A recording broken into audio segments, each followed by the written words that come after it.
hand? No one? Oh, okay. Come on. I want to hear you. What? You said, oh my God. I read your lips. Come and talk to us about something.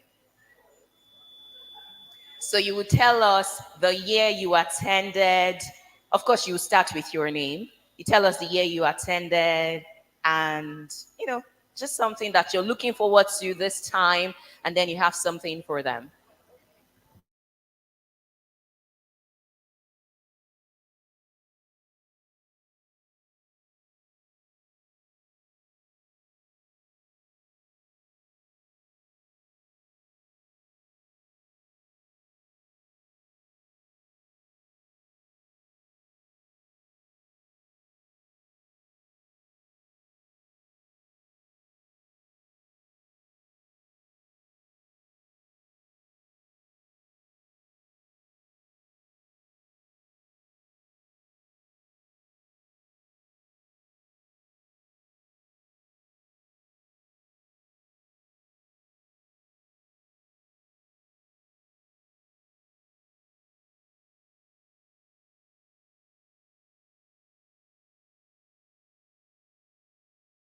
See, just in case you don't know, there are lots of gifts to be given out for behaving well, for coming early, for participating. Lots of gifts. So if I were you, my voice will always be loud.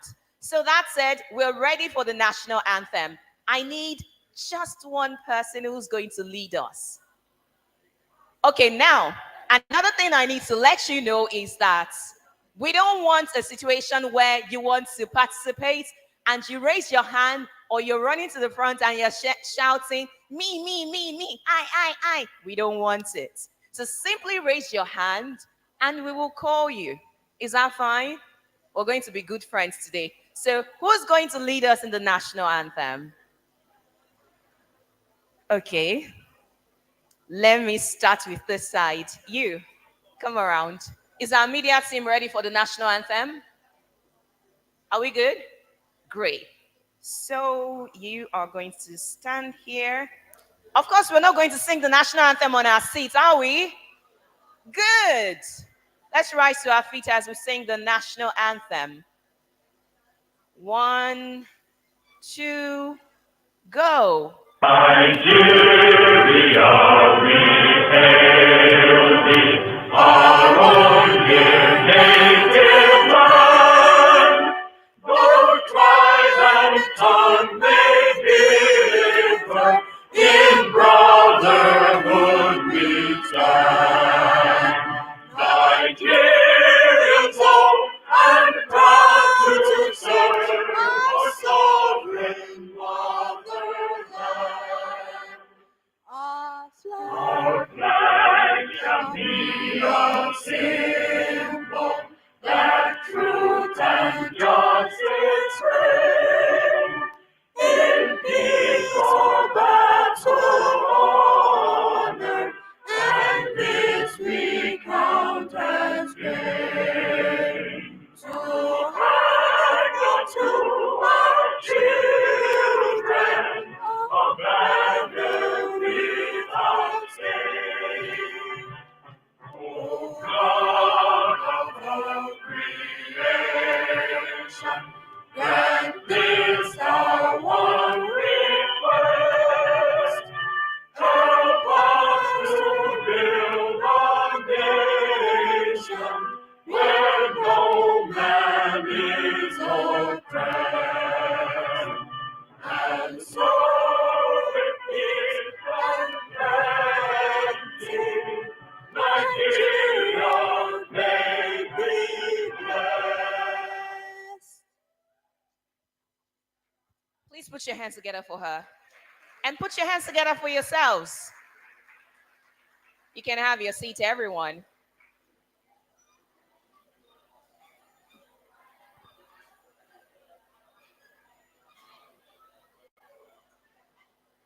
So officially, you're welcome to the sixth edition, or we can say the official sixth edition of the Teenage and Youth Career Summer Program. Earlier, I was telling you about how this has been on for some years.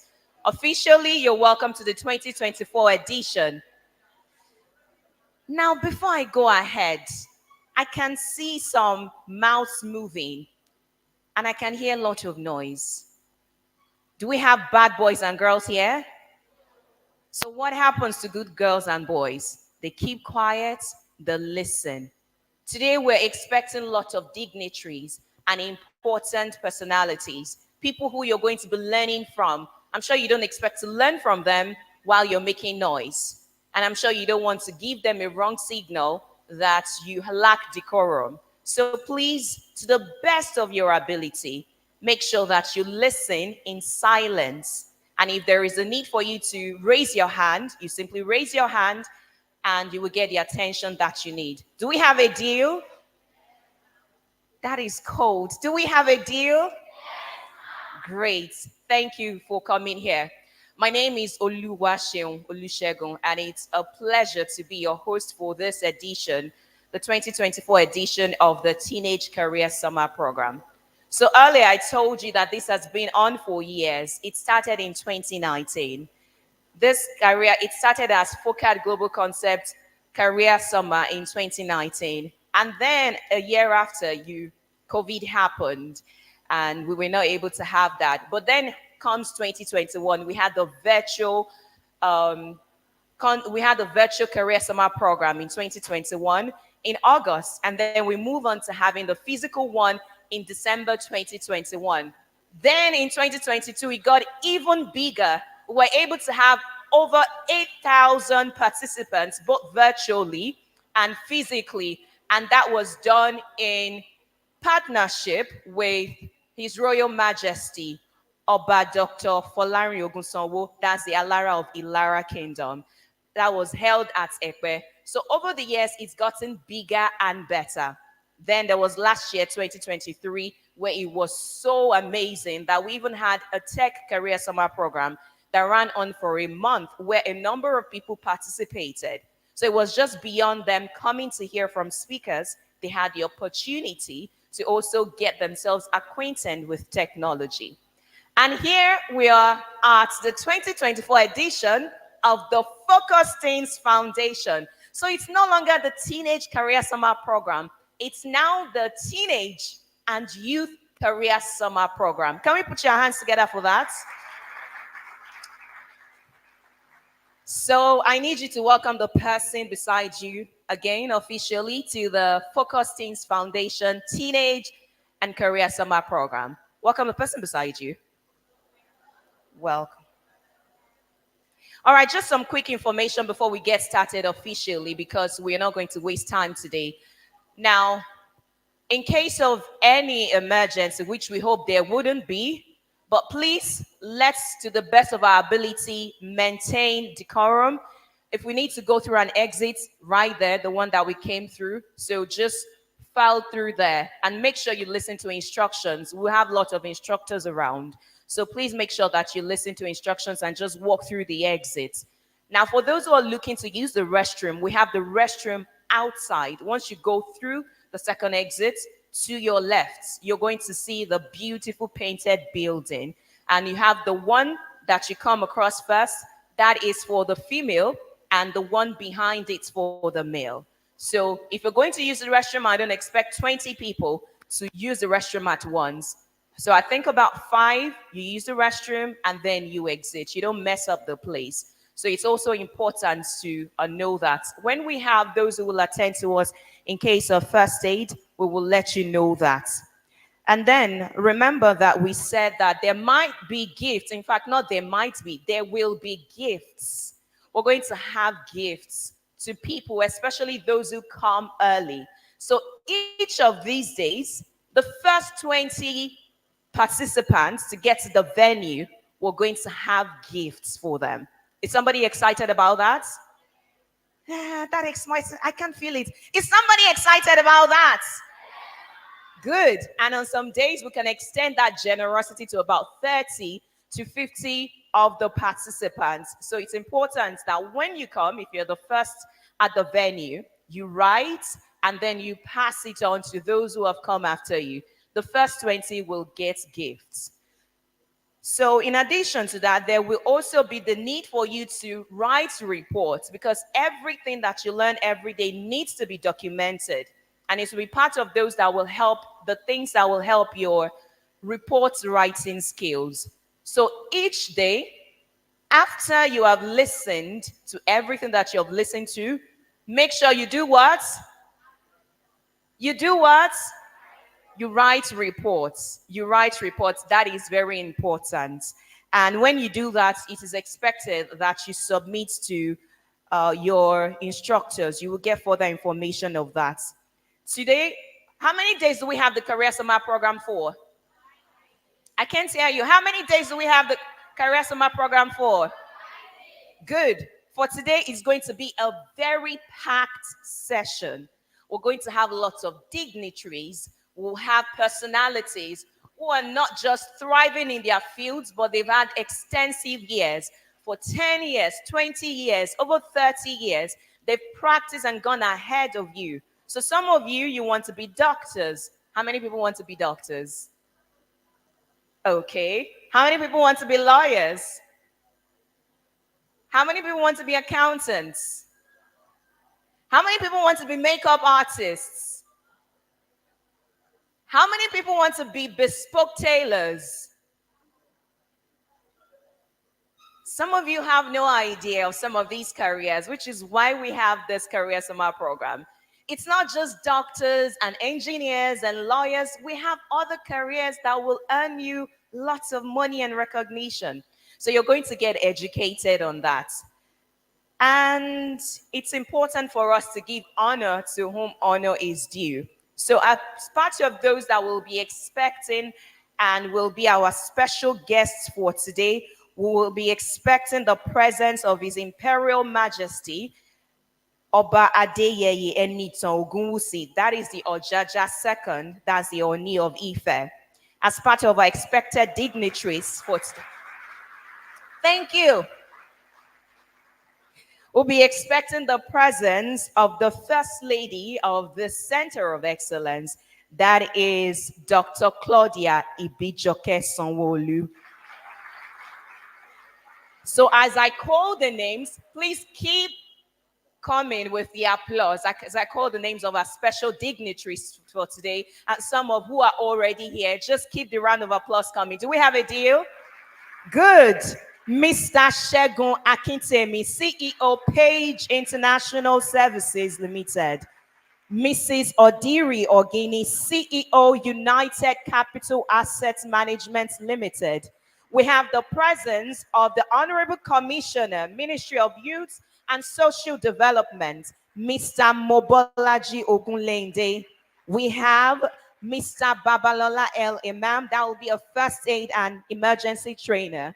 We have Mr. Benga Olaniyo, that is the principal partner, Estate Links Limited. We have Mrs. Kemi Ajayi, that is COO of Bangwo and Igodalo. Are you tired? We have Mr. Rahim Owodeyi. Put your hands together for the Executive Director of Operations and COO of Sterling Bank. We also have Mr. Bashir Are, that is the CEO of Lagos State Lotteries and Gaming Board. We have Mr. Olayinka Shitu, that's the Group Head, Corporate Transformation First Bank. Not to leave out Miss Stella Duru, that is Partner, Bangwo and Igodalu. We have Mr. Idowu Oguntono, that is the CEO of Lagos Bus Limited. And we have Mr. Freeman Oshonuga, PropTech Hub Africa. Thank you so much. I love the energy. Now, I need you to put your hands together for all the parents, the principals, the teachers, the instructors that have brought you here, that have made sure that you're here. Thank you very much. Now, just to note, we're streaming live on YouTube. So for those who are unable to make it here, we're reaching them because of the beautiful wizardry of technology. It means anybody can be in any part of the world and they can join this live stream. It also means that whenever you're done with today's session, you can go back and listen to what some of the speakers have said. So you can go back and watch some of the YouTube videos. And for you to access our YouTube page, that is Focus Counseling. Focus Counseling. Now, the counseling has just one L. But if you have taken pictures or you have something to send to our page, you want to follow us on social media, you can check us out on Instagram at Focus Counseling with 2 L's. YouTube has how many L's? And Instagram has how many L's? Oh, you're paying attention. Clap for yourselves. So you can also subscribe to our YouTube page and for you to catch up with updates and any other thing that we have to give. Now, without further ado, we're going to have an address from a very special dignitary who has taken time out of his very busy schedule to be here.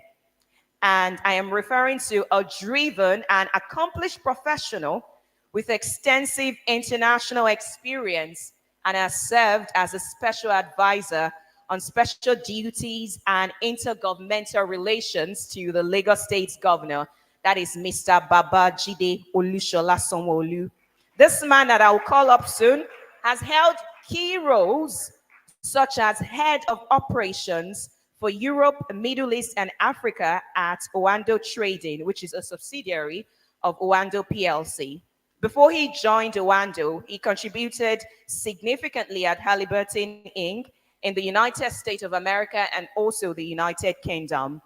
His background also includes valuable banking experience with Lloyds TSB Bank in the United Kingdom, as well as Zenith International Bank, where he specialized in business development strategy, asset finance, as well as financial advisory, amongst other things. This man recently was recognized as the Best Dynamic Commissioner of the Year award from the SAIL International Award of Excellence.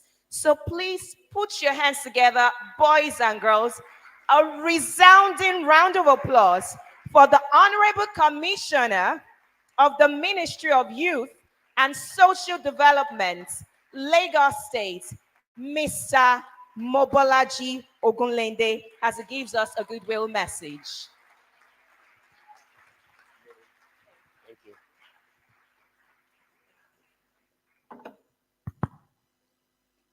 Good morning, everybody.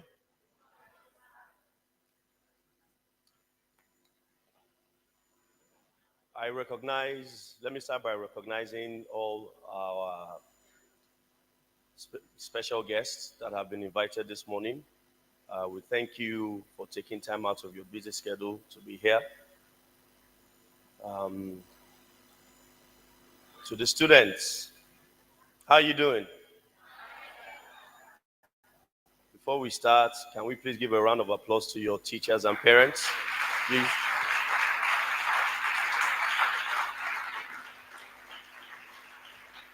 Thank you, parents, and thank you, teachers. I would now recognize my own friend and brother, the brain behind Focus Teens Foundation. Can you please stand up, and can we please give him a round of applause, please?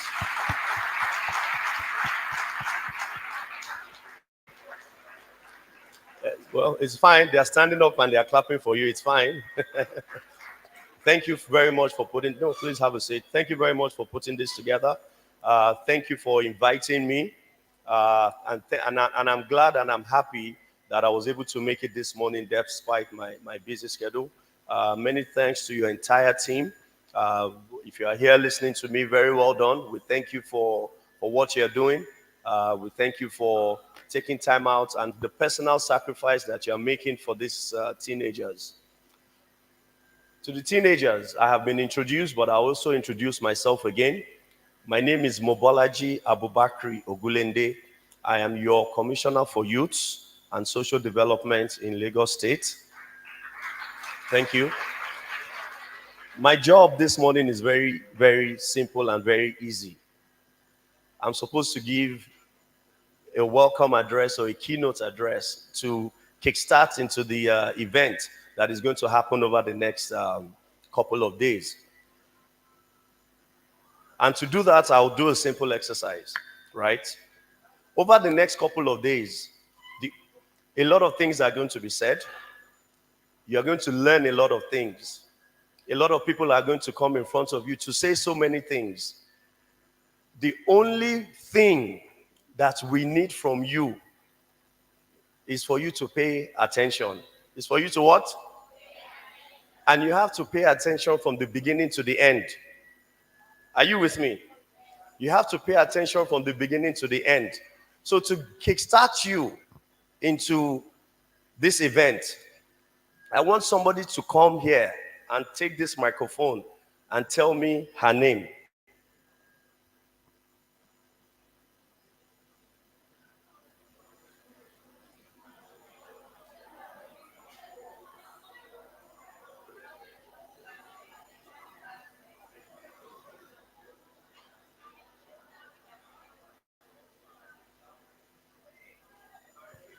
Her name is Miss Oluwaseun Olusegun.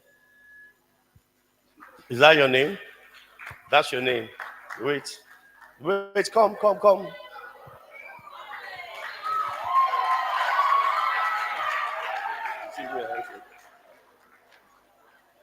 You didn't tell us your own name and your school.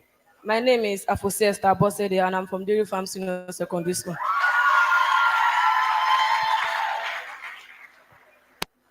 I said, one person, come and take the microphone and tell us her name. Some people were putting up their hands. You are not paying attention. Do you remember? I said, one person, come and take the microphone and tell us her name. I didn't say, yes, you are putting up your hands, but come and take the microphone. And I did this. So you didn't follow, you are not listening. But she listened, she came out. So again, my job is simple, to kickstart you for the events for the next couple of days. All we need from you is to pay attention. Is to do what? So my young friend, that's for you to do whatever you want to do with. Well done. So pay attention. Why? Because a lot of people have left their busy schedule to be here to speak to you. If you're not paying attention and you're not listening to what is being said, then what it means is a lot of us have only come here to waste our time. And we don't want to waste our time. We believe in you. You are the leaders of tomorrow starting today, which is why I am here, which is why everybody is here, because we believe in you and we must catch you young. We must catch you young. The earlier we're able to instill some of this discipline in you, then you are being molded into good citizens of Lagos and of Nigeria, as the case may be. So I wish you a happy deliberation. All I need from you to do is to pay attention to everybody. Because if you pay attention and you are able to grab what everybody is saying, then you will leave here being a better person. And that is the whole essence of this exercise over the next couple of days. So I wish you a happy deliberation. If I can, I would come back again towards the end, just so that we can catch up and see what it is that we have learned, and then we'll see if we have some more goodies. But again, all I'm asking you for and all I'm charging you to do is to please pay attention to everyone that is going to hold a microphone over the next couple of days to speak to you. It is all we did from you. Everything else has been made for you. The provisions have been made for you for food and everything. All we need from you is to pay attention. That is my message for you, because a lot of things will be said to you.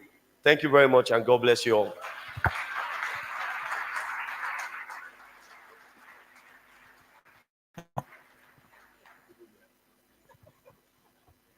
Please put your hands together for him again.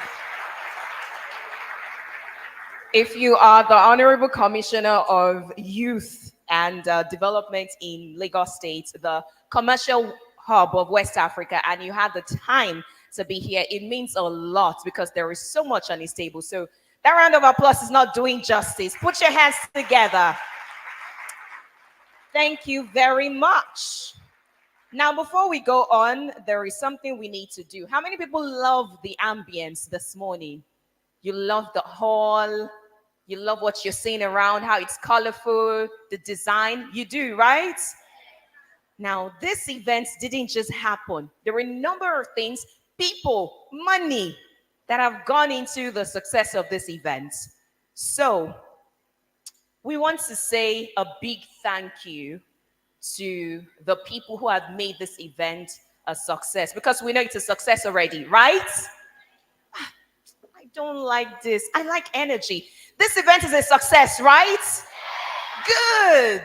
Remember that we have gifts to give some of you. So now, remember what we did when we had the introduction of some of our guests. So now we're going to give a huge and a continuous resounding round of applause to some of the people and the organization and the people that have made this event a success. Now, hold on. Don't clap yet. I'm sure you would have seen all the different brand names and the logo on the board. If you look to this side, or you look behind you, you will see that. Now, we want to recognize some of the people. So are you ready for your round of applause? Do this to your neighbor. Are you ready? I didn't say beat them. Okay, first we want to say a huge thank you to the hall that we're using. So please put your hands together for Regency Hall Event Center.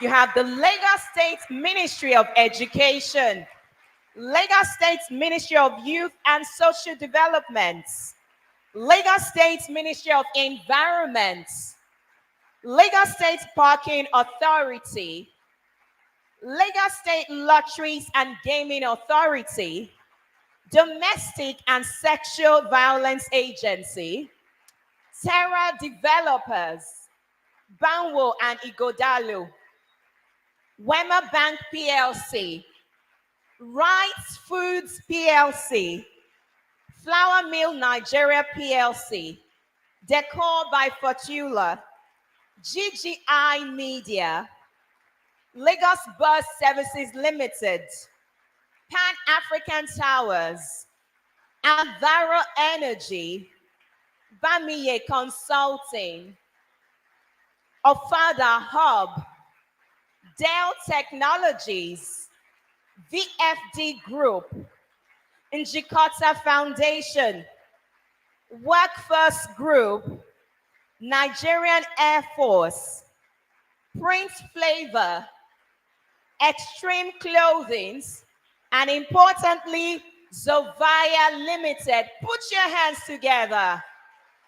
Now put your hands together for yourselves. Okay. Before I go to the next thing that we have on the agenda for this morning, the other time I was asking if anyone has ever been at any of the Career Summer program in years before now. Do we have another person in the building? You've attended any of the Career Summer program for Focus Teens Foundation? Can I see your hand? No one except her? Okay, so we're going to turn the tables. I need some people to tell me their expectation for today. Is anyone ready to tell me what they're expecting, at least for the entire 5-day Career Summer program? Is that something you've come to the events for? Good, let me start with you. So in case you don't understand what I'm asking you, why did you decide to be a part of this Career Summer program? What are you looking forward to? What would you like to get out of this event? So you tell me your name. You have code, don't worry. You tell me your name, you tell me your school, and you go ahead to tell me what you're expecting from this program. Is that fine? I'm sure you can hear my voice. Everybody has to hear your voice.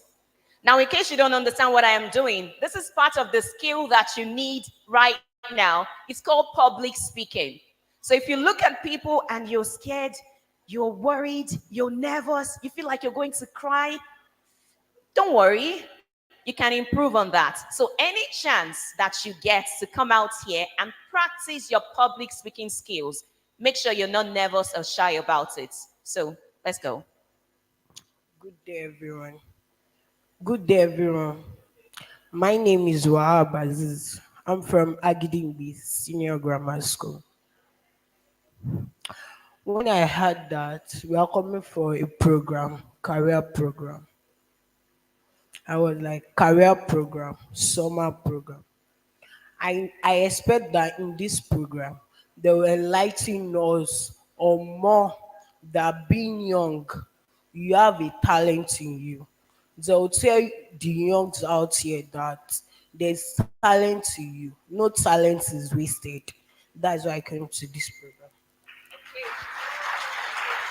So wait, do you know your talent?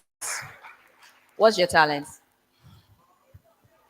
My talent is- How is it somehow? He said his talent is somehow. I don't know what that means. I love talking. You love talking. Really?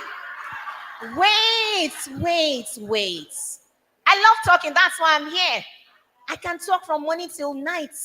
Yes. Some of us just enjoy it. I'm a broadcaster, amongst other things. So if he says his talent is talking, tell me, what do you enjoy talking about? Hold on. If I say, I want to give you $20,000 for you to talk about something, what is something that you can talk about? Politics. Politics. Wait. Should we try him? Okay, so you have 30 seconds to talk to us about something that is political. Yeah? Okay. Like me now. When my parents, when my mom is she's an APC member. So when they are talking that the government are doing this, the government are doing that, I used to tell my mom that why don't you remember all those things that I've done in good ways? Remember, there is hard time, there is good time. Okay, you can go to your seats. I need one more person. Okay, we've picked from that side. Let's go to that side. The lady. Oh, okay. So you tell me your name, you tell me your school, and you tell me your expectation. Good morning, everyone. My name is Chris Jasmine, and I'm from Dairy Farm Senior Secondary School.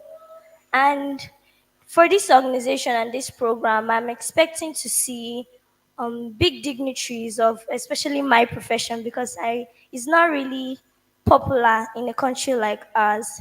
I really expect to see maybe like a robotics engineer so I can learn more from that person. Thank you. So you want to study what? Robotics. Robotics. What gave you the inspiration? Um, Actually, if everybody's familiar with the Black Panther movie, I like the way Shuri is very innovative and she's the main idea of the Black Panther, the second part. So right now, if we give you the chance for you to pitch you becoming the mentor of a robotics engineer. Let's say we don't know, maybe the person is in the hall somewhere, or the person is watching, or the person is just somewhere, and you want to be mentored by them. What will you say to the person to take you under their tutelage? Well, I'll tell the person my dreams and aspirations and my big ideas I have at home so the person can really teach me and become a very better person about myself. Final question. Hold on. Final question. If you could use that knowledge of robotics to improve anything in Nigeria or in Lagos State, what would it be? Well, building a robot that can assist actually at home because tediously at home is really the very grassroots of the people because most people at home they need helping hands because you can see mothers at home they do millions of things at the same time and it's really not easy. They don't have time to rest. So building a robot that can help them is one of the Clap for her. Mothers are superheroes. Please put your hands together for mothers. They are doing a lot. And I need you to give a resounding round of applause to fathers. Eh? A resounding round of applause to fathers. Yes. All right. So we will continue with the interaction later on. But now let's move to our keynotes and we have someone distinguished in our midst to give us a keynote address. Now, this person is the executive director, operations and retail banking, as well as the chief operating officer at Sterling Bank. So if you have the interest in finance, accounting, you might want to listen intently. He began his career as a resident internal auditor at Citibank Nigeria, where he worked from 1991 till 1999. Some of you were not born then. In fact, all of you were not born then. While in Citibank, he worked in roles covering internal audits, internal controls, business process improvement, and cash management operations. His experience also includes 6 years with Triumph Bank PLC as head operations and technology, and also the head compliance and control. Then he moved to the United Kingdom with BDO Stoy Hayward LLP, and he became the senior internal auditor where he conducted client audits in areas covering compliance and corporate governance, treasury, and cash management. And then he moved to Access Bank PLC in 2008 as a deputy general manager, as well as the head compliance and control, where he was responsible for implementing the bank's compliance and internal controls framework across subsidiaries in 8 African countries and also in the UK, and 3 non-banking subsidiaries in Nigeria. His profile is quite impressive. And one of the things to note about him is that he has a BSc in economics, which he obtained in 1990. Lots of you were not born then. From the Obafemi Awolowo University, and attended executive management courses from London Business School, Harvard Business School, as well as University of Pennsylvania. He's a member, Institute of Internal Auditors, IIA, as well as an honorary member, Chartered Institute of Bankers, HCIB. He's also a member of the Association of Certified Anti-Money Laundering Specialists. So please welcome with me, with a resounding round of applause, boys and girls, the Executive Director, Operations and Retail Banking, as well as the Chief Operating Officer, Sterling Bank, Mr. Rahim Owodeyi. Put your hands together.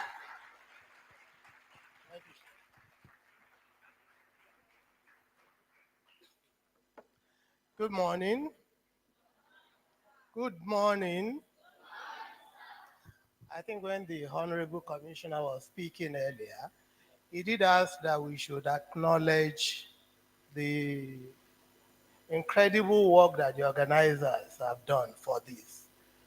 I'm going to ask you again to please put your hands together for the organizers, Focus Teens Foundation.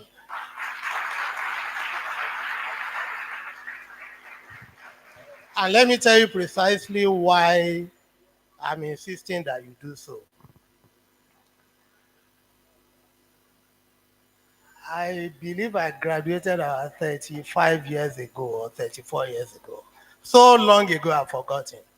But as I walked in this morning, I kept being quite a bit early. I think if I shaved these small beards and I put on some school uniforms, I could still sit right in there with you and think back to when I was right where you are now. But there's a difference today. You have incredible opportunities today that we probably didn't have back then. And I'll give you a few examples. The first time in my life that I would lay my eyes on a computer, I was already 21 years old. And it was the very first day I started work at Citibank. And here is it, I didn't want to go home because the excitement of seeing something that could do so many things back then was incredible. Today, you have opportunities to have people who are providing selfless opportunities for you to listen to what you could become in future, okay? And what your contributions to nation building can be. So when the Honorable Commissioner said you should be attentive these 5 days, I also would like to ask you to do so. It's very important. Over the next 5 days, you would have the benefit of having people who have had varied experiences in life talk to you about how their journey has been. But one thing you will take, I don't know all of them, but I'm confident that one thing you will take is that they probably didn't have this kind of opportunity you have today. So I think you are a step ahead if you take absolute care in the next 5 days, be attentive, and also ensure you take some lessons from what they will be telling you. I could quite remember that when I passed out of my secondary school, I think we were doing secondary forms 1 to 5 then. There was no GSS. I had finished secondary school and had my GCE, and nobody told me I had to sit for JAMB. Now, these are things you probably are taking for granted today, okay? And you're also taking for granted the fact that you have parents, you have people who live around you, and organizations like Focus Teens Foundation, who would help you try and fashion out what you can do to make so much meaning out of life. When our host was speaking earlier and asking people who wanted to be bespoke tailors, I noticed the reluctance in a lot of people not to put their hands up. I think one of the things you will learn over the next 5 days is that there's a wide array of things you could become. Back then, there was a very limited opportunities of the career you could do. It's either most people wanted to be lawyers.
Approve if they want to go and either set up a product for us to use.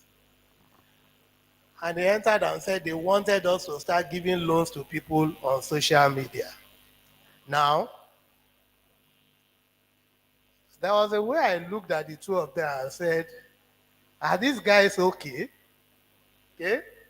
But because I recognize also the power that the way young people today think is in the world that we are in. But I couldn't really resonate.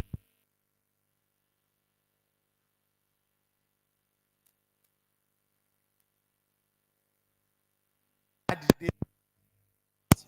asked them the next day that I can only make a deal with them. The deal will be I will prove all amount of money for what they wanted to do. I can tell you today that that conversation that they started and their belief in what they wanted to do led to Sterling Bank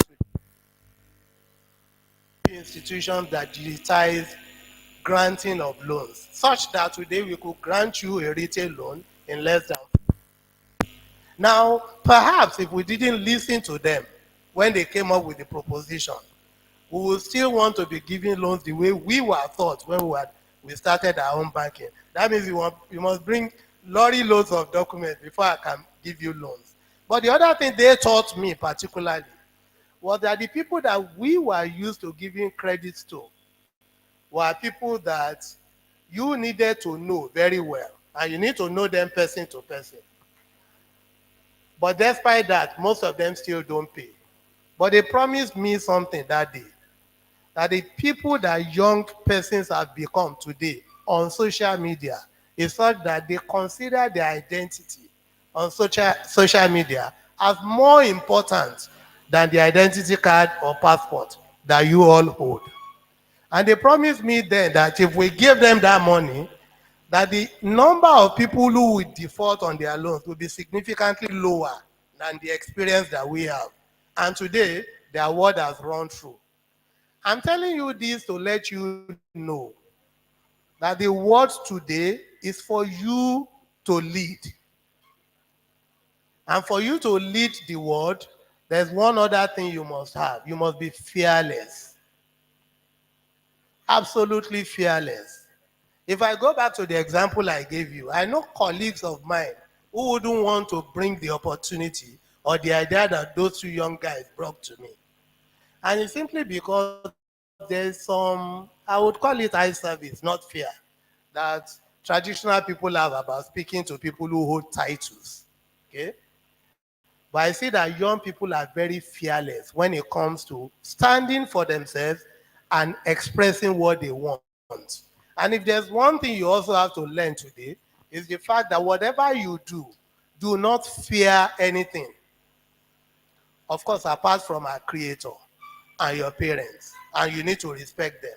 But when it comes to the ideas that come from you and the things you want to do, have no fear about you accomplishing the things you want to accomplish.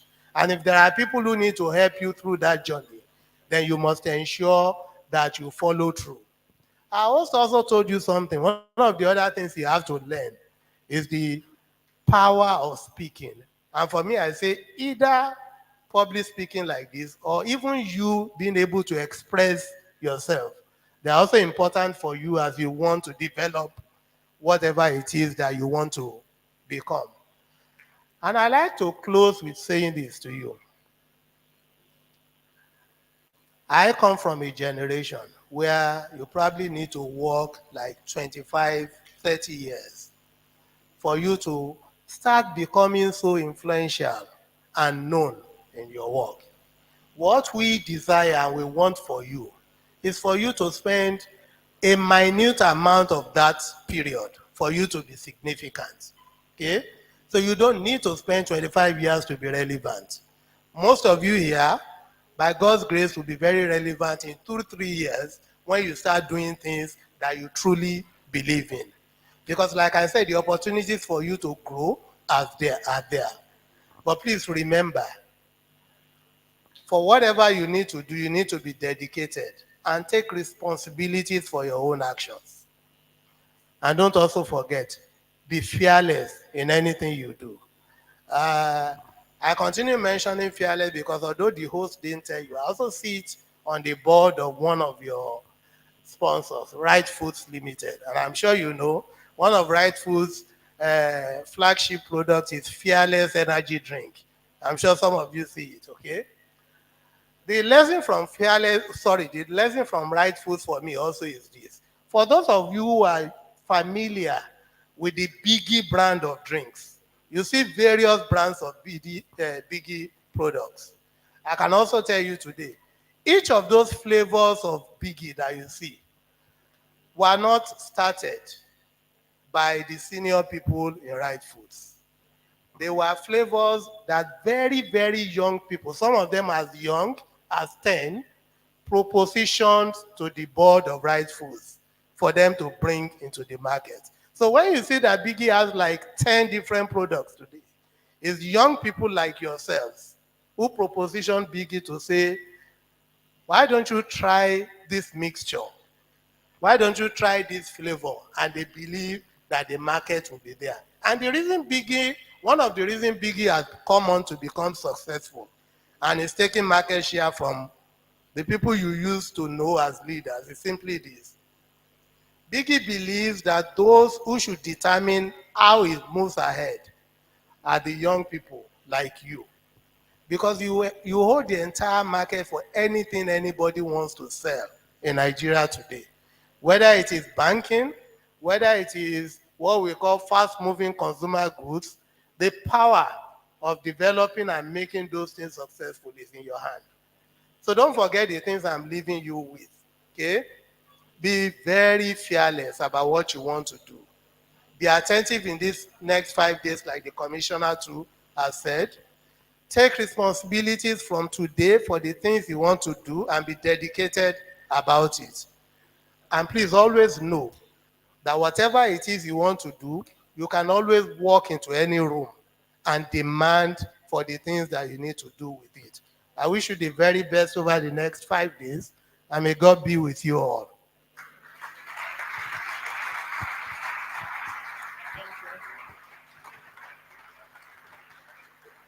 Thank you very much, sir. Now we will get to some of the things you've learned from his speech later. But before then, I think it's important that we recognize the presence of personalities who brim and overflow with so much value that have taken the time out of their busy schedule to be here. Earlier, we told you of some of the important dignitaries that will be expecting to grace us with their presence today and to teach us one thing or the other. So I just want us to recognize the presence of some of the people who are already here with us. First, we need to recognize the presence of, we have Mrs. Odiri Ogini. Please put your hands together for her. We'll be having a keynote address later on, and she is the CEO of United Capital Assets Management Limited. Of course, we just had an address from Mr. Rahim Odeniyi. Also in our midst, we have Mr. Shegun Akintemi. That is the CEO of Page International Services Limited. Please put your hands together for him. Are you tired? And I also want us to recognize the presence of a woman who has been there supporting this foundation as well as the vision in different ways. She is a partner, Banwo and Igodalo. Please put your hands together for Miss Stella Duru. That round of applause is not for her.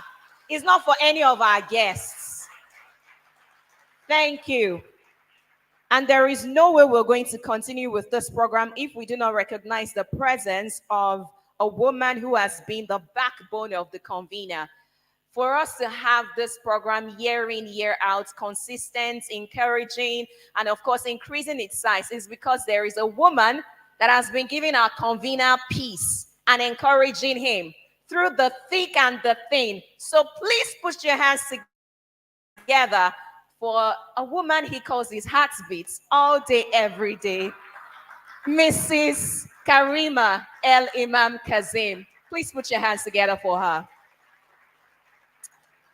I don't think we've had the chance to officially recognize our convener, have we? I know we've said hello to him. We've seen him. It's been going up and down. What were you doing at 2 a.m. today? What were you doing at 2 a.m. today? He was not sleeping. He was not sleeping because you see all these things to be where it is, for you to be seated and for you to expect and look forward to value in the next 5 days. He has been planning since the establishment of FOCAD Global Concept since 2017. Year in, year out, he's been dedicated and committed to the growth of teenagers and making sure that they make the right career choices, even through his books and his training. So I need you, dust yourself and get up. Get up as we recognize the convener, the man who has a heart of gold, who is relentless in his pursuit of the teenager development, the founder of Focus Teens Foundation, Mr. Olaonipekun Kazim. That is not the kind of round of applause I expect to hear. Thank you very much. We can have our seats. We're still going to have an address from him later on, but now let's get to our first keynote address. I'm sure seating does not call for noise. How many of you are writing your key points? How many of you are learning? So if I call some of you out to come and tell us in 2 minutes what you have learned, will you be able to do that? Good. You better keep that jotter because I'll call on you. But now let's have a keynote address from a distinguished figure with nearly 3 decades of experience in the banking and financial services industry. He's the managing director and CEO of Page International Financial Services Limited. And everywhere that he goes, he brings a wealth of knowledge and expertise in senior management and executive position. Owing to his background, he's been able to contribute significantly to a number of organizations and helping them to expand financial institutions' operation across West Africa and also fostering innovation in the industry. This man holds a BSc in Information Technology, an MBA from Lagos Business School, and has completed executive education at prestigious institutions such as INSEAD Business School, as well as Wharton Business School.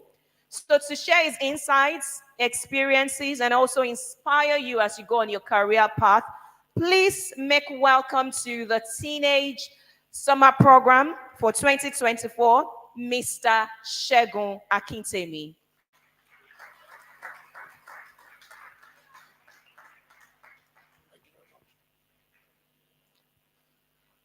Good morning, distinguished guests, ladies, gentlemen, boys, and girls.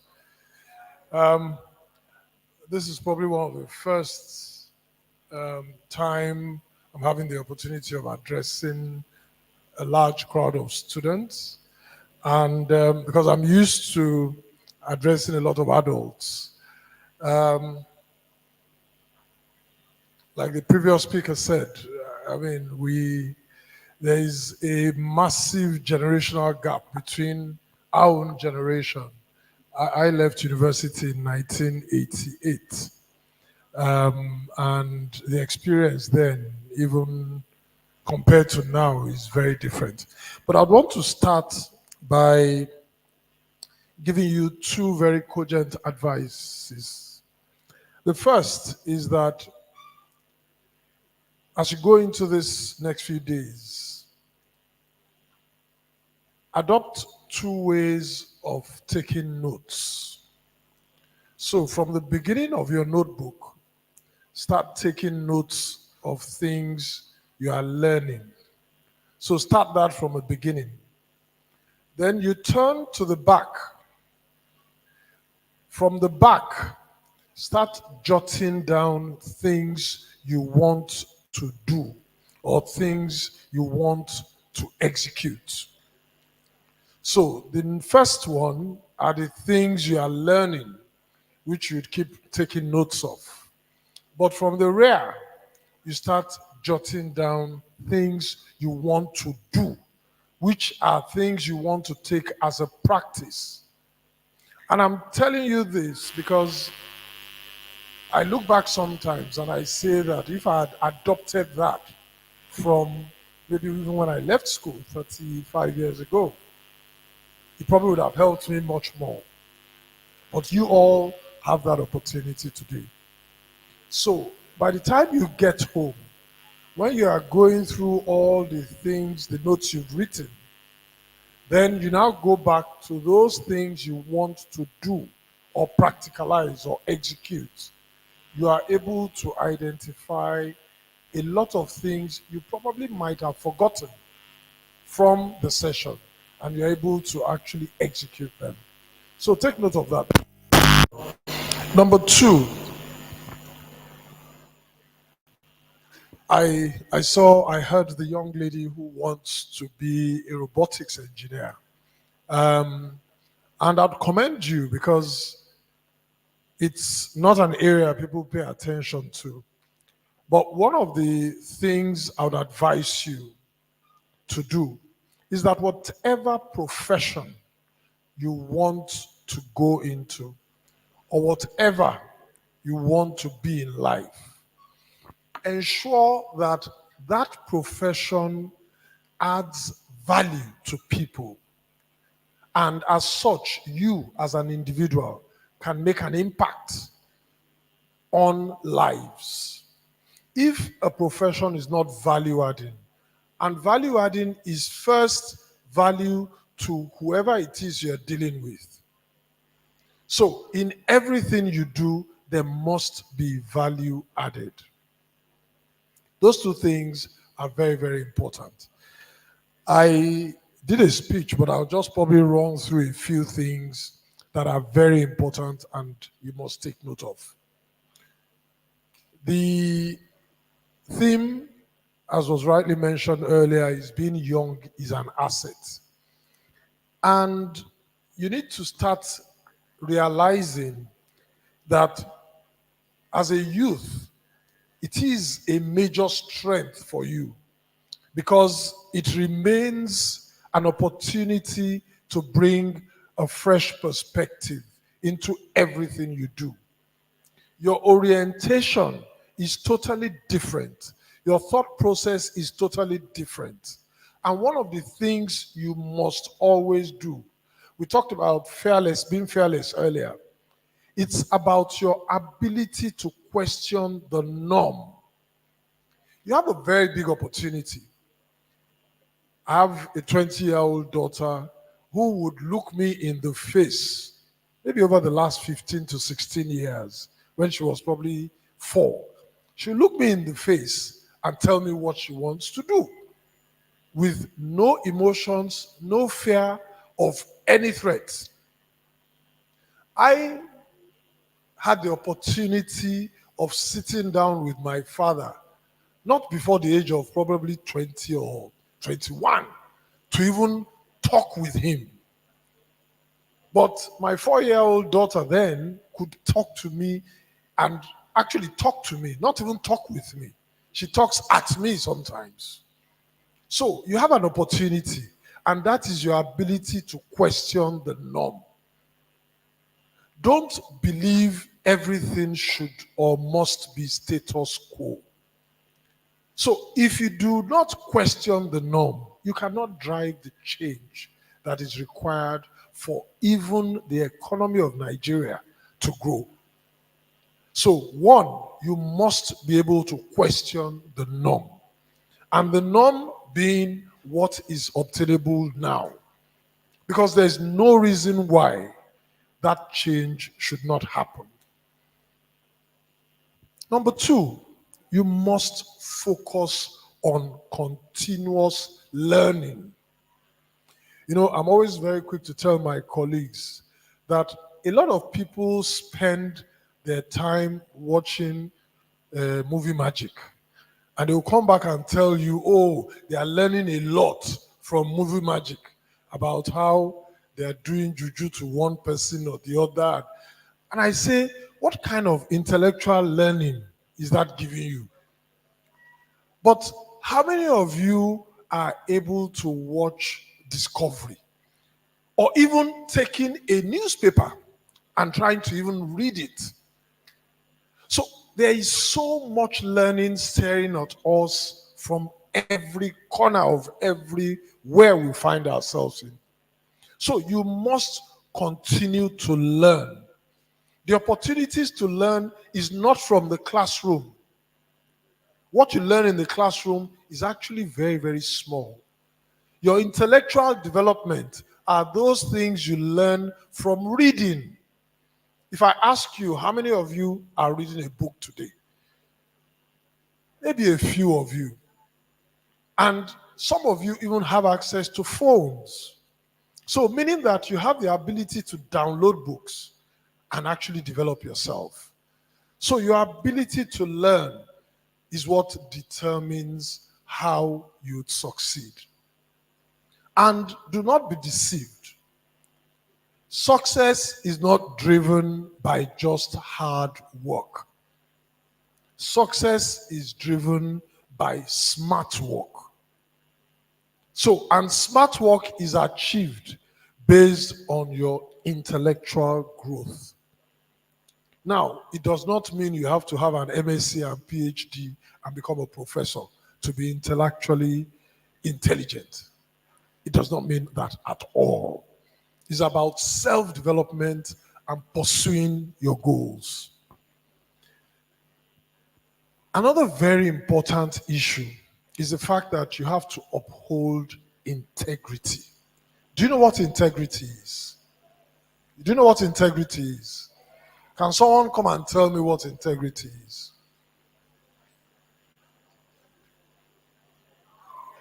No. Okay. Well, someone is already running here. No problem. No. Just for me.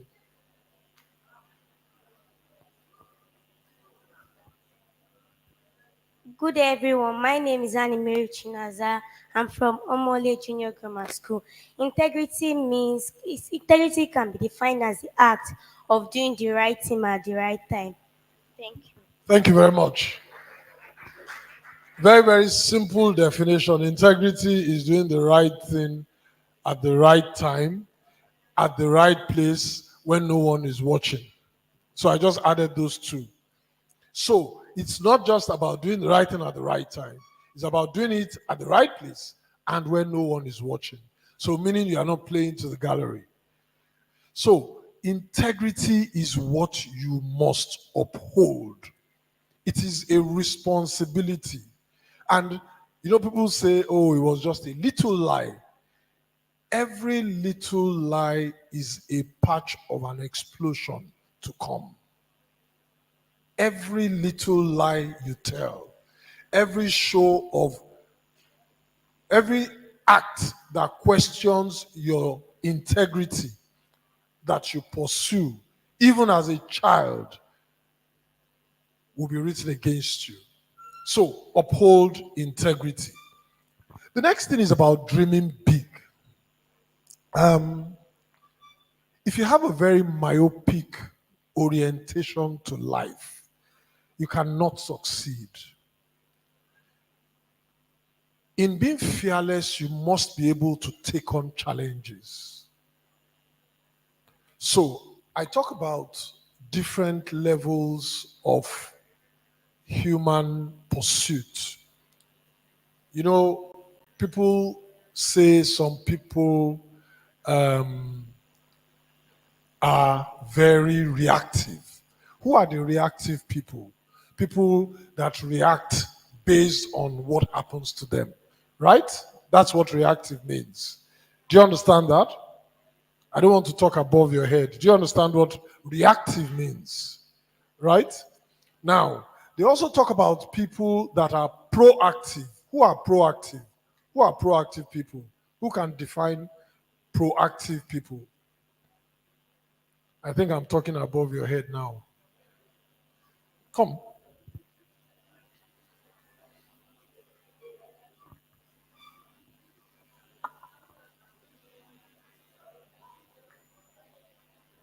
Proactive people are the people who do things ahead of them, even without being told. Thank you very much. Give her a round of applause, please. Now, she has defined proactive people, people that do things ahead of time without being told. Now, let me take that definition a bit further. Proactive people are people that use history to determine what to do. So they are being proactive, meaning that based on what has happened, they're actually responding to it. Now, you can look at yourself and ask yourself, for you to dream big, there's also another word, which is what a lot of youngsters are actually using to live life today. And it's called pre-active. Have you ever heard of that word, pre-active? You haven't. Now, pre-active differs from being proactive. When you are pre-active, what it says is that you are not using past experiences to determine where you want to be or what you want to build. You are having your own vision of where you want to be. So the person that said she's going to define, she's going to become, I think, a robotics engineer and actually develop a robot that would help women in the home, right? So that is your vision. So everything you are doing today is about ensuring that you identify where you feel are pain points of an average mother or an average woman in the house and start developing solutions, which is not based on anything. So what you should aim to be is a pre-active person and not a proactive person. If I ask you, can someone name one person that you feel is a pre-active person? One person. Not a Nigerian, not necessarily a Nigerian. Come. Quickly, quickly, quickly. Don't worry, there's no wrong answer to this. You are going to name one person based on the definition of being pre-active. Say, His Excellency President Bola Ahmed Tinubu. Thank you very much. Please sit down. Thank you. Clap for her. She has named someone. Now, I don't want to go into politics, but we can say the president is a pre-active person because he had this vision of where he wanted to be. But I expected something like Jeff Bezos. Do you know who Jeff Bezos is? Who is he? Sorry? Have you heard of Amazon? Have you heard of Amazon? Or have you heard of Facebook? Where was Facebook 25 years ago? It was probably non-existent. But where is it today? So these are people that did not build their future based on the past. They built their future based on the vision they had. So you all have to define your vision. What do you want to achieve in future? I spoke with a 15-year-old girl who was telling me,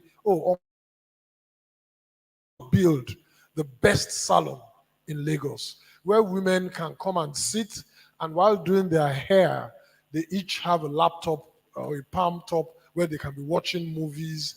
She had a vision of where or how her salon would look like. And she's already building it at 15. So you have to have a vision for yourself. What do you want to achieve? And how do you want to pursue your goals? You also have to be very, very fluent digitally. If you deceive yourself and you think you can live without technology, then you have failed. So, and this is totally different from the fact that I have a background in technology. I have a first degree in computer science. But today, I'm running a very large financial institution. I did banking for 22 years before I retired. And I have a first degree in computer science. So that tells you that you have to be digitally fluent, but again, you have to pursue your. So everything that you're doing, you need to actually look at it from a digital perspective. Where is value? And how do you use technology to drive that value? Another point I'd like to make is on networking. You would think you are young to network, but you'll be surprised at the impact of the people you interact with. Move with people that would add value to you. Move with people that you can learn from. Do not move with people that will not add value to you. Move with people that actually can impact on your knowledge, on your intellectual ability as a person. Another thing you should deliberately do, identify mentors. It's important you have mentors at this very young age because they would help guide and nurture you. As you go through the next 5 days, you are going to listen to a lot of people. Out of all of them, identify one or two mentors and walk up to Mr. Kazim and tell him, this person, I want to mentor him, or I want the person to mentor me. And you know the beauty of life now, you don't have to physically see your mentor. I have mentors even at my age. And one or two of my mentors I've never seen before in my life. All I do is read up about them. So identify mentors and make sure you get value from your mentors. Another thing you should also do is to develop soft skills. We always take for granted a lot of skills that we have that are not things that are related to our profession. And this is where we identify value. So for instance, the moderator was talking about speaking, that she loves speaking. So what are your own skills? What are those things that are peculiar to you? It might actually be coordinating. It might be providing leadership. So identify those skills in you and ensure you are able to focus on it. There's something that is very prevalent nowadays. And it's something that probably will be spoken about as you go through the next few days. And that's your mental health. We've witnessed a lot of things happening now based or centered around mental health.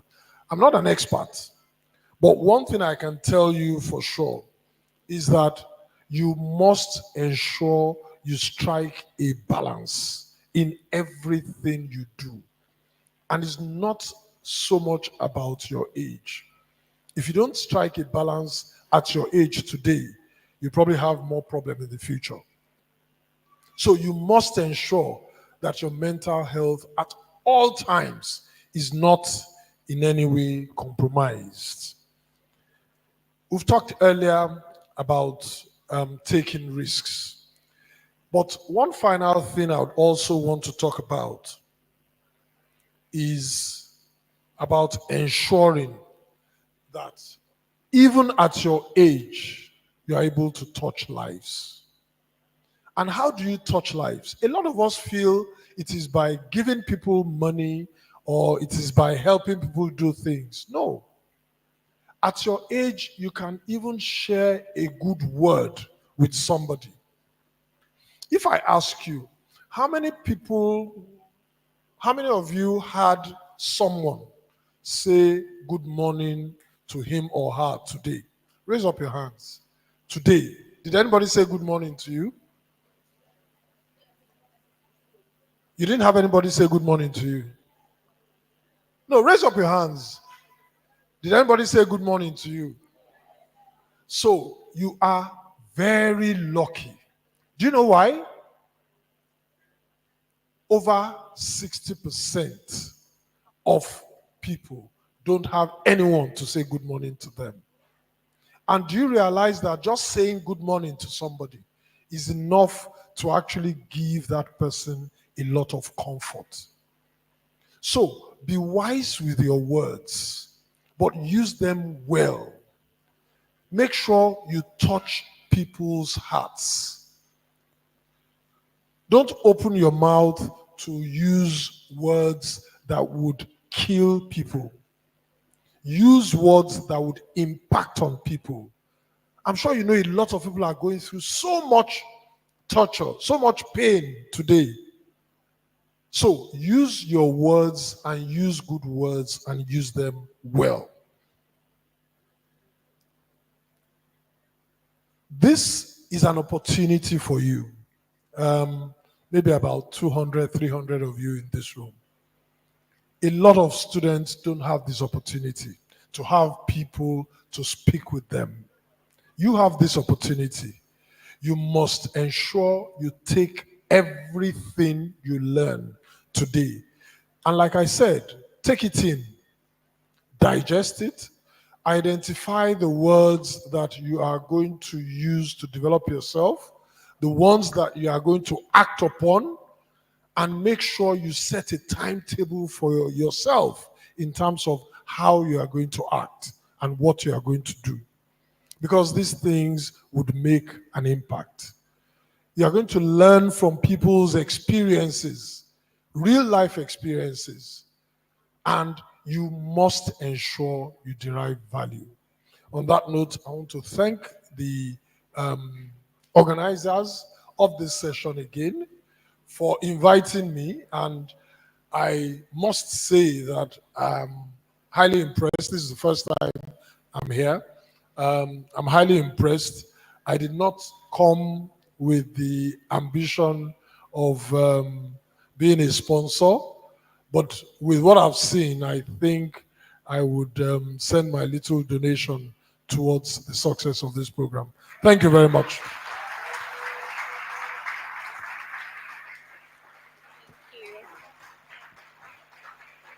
Even if you're not going to applaud the fact that you've gotten value and the fact that he has pledged his support to this program is something to applaud. Another round of applause, please. Thank you very much, sir. So we're going to do something. Remember, I told you that I will come back to you for you to tell me some of the things you've learned, right? So we just heard Mr. Segun Akitemi, and he spoke extensively about some things. One of the things I'll remind you of, he talked about the need for you to be proactive. There are a number of points he mentioned. So I will call on one person from each row. We'll go a step further by trying to put a balance to it, because I understand that the minds can wander.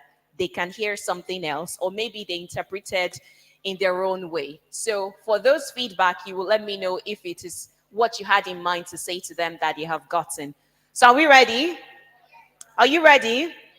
So we know how we do it, right? I don't want you to come forward. We're going to scatter the whole place. You just raise your hand and I will call you, and then you come and talk to us for maybe 30 seconds what you have gotten from Mr. Segun Akitemi's speech. Are we ready? Hands up. Remember, this is a chance to practice your public speaking. Okay, let's start from that end. The guys in purple, I can't see your hand. Anybody there? You are in your own world. Thank you. Come. The next. Okay, you. Yes, you. Next here. Yes, the lady with the lovely glasses. What? Oh, no, no, I called her. Yeah, her. Don't worry, you'll get a chance to speak later. Oh, I called one person, the lady with the glasses. She and she, not you. I'll call you later. Then let's move over here. Okay, the guy wearing the cardigan. Okay, let me go to the back. Okay, the lady there. You. In the middle. Yes, you. No, no, not you with the tie. Yeah, yeah. Why are you sitting? And finally, the violent taketh it by force. You're already coming out. I didn't even call you. It's okay, you can come. Please put your hands together for them. Okay, so you are going to tell me your name and you tell me what you have learned from the speech. Good morning, everyone. My name is Ajay Rachel Gift, and I came from Basafua Millennium Senior Grammar School. So, what I've learned today from Mr. Shegun is that everything is not about hard work. We should also try doing smart work, and most importantly, you should be computer literate. Like, one of my dreams is just to learn computer. That's just me. I'm an IT girl, I'm a tech girl. And when he said that, I really was really happy when I heard that. And I hope other people also learned about tech. And I also hope that, sorry, we can work on tech because everything is going digital nowadays. So I can hope everybody can work on their technologies, and everybody has access to technology. So don't say you don't. So try to have one or two digital techs like graphics design, coding, or hacking. Try to have one tech skill. Thank you. Okay, so I'll need you to help me here, please. Is she correct? That was one of the things she said? Almost. Do you want to put a balance to it? Okay, please, I need another microphone so that you can help me put a balance. Another microphone? You said you talked about tech, but it's not just about learning tech, it's about using technology. If you cannot apply technology to what you're doing, you'd have failed.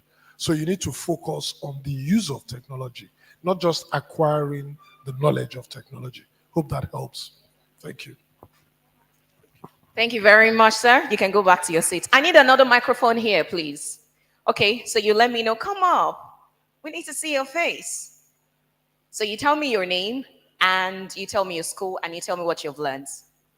Good morning, ladies and gentlemen. My name is Okpatala Slayer. I'm from Momole Senior Grammar School.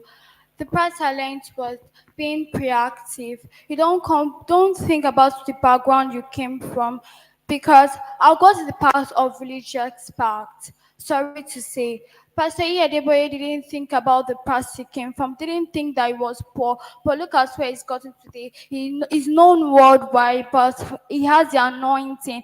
I don't want people to look at the past where you came from or your background, but I just want you to know, to see your vision. If your vision is to become an engineer, you should focus on that. Don't think of what, because the world will talk, the world will mock you, the world will disgrace you, but look at your vision and focus on it. Thank you, ma'am.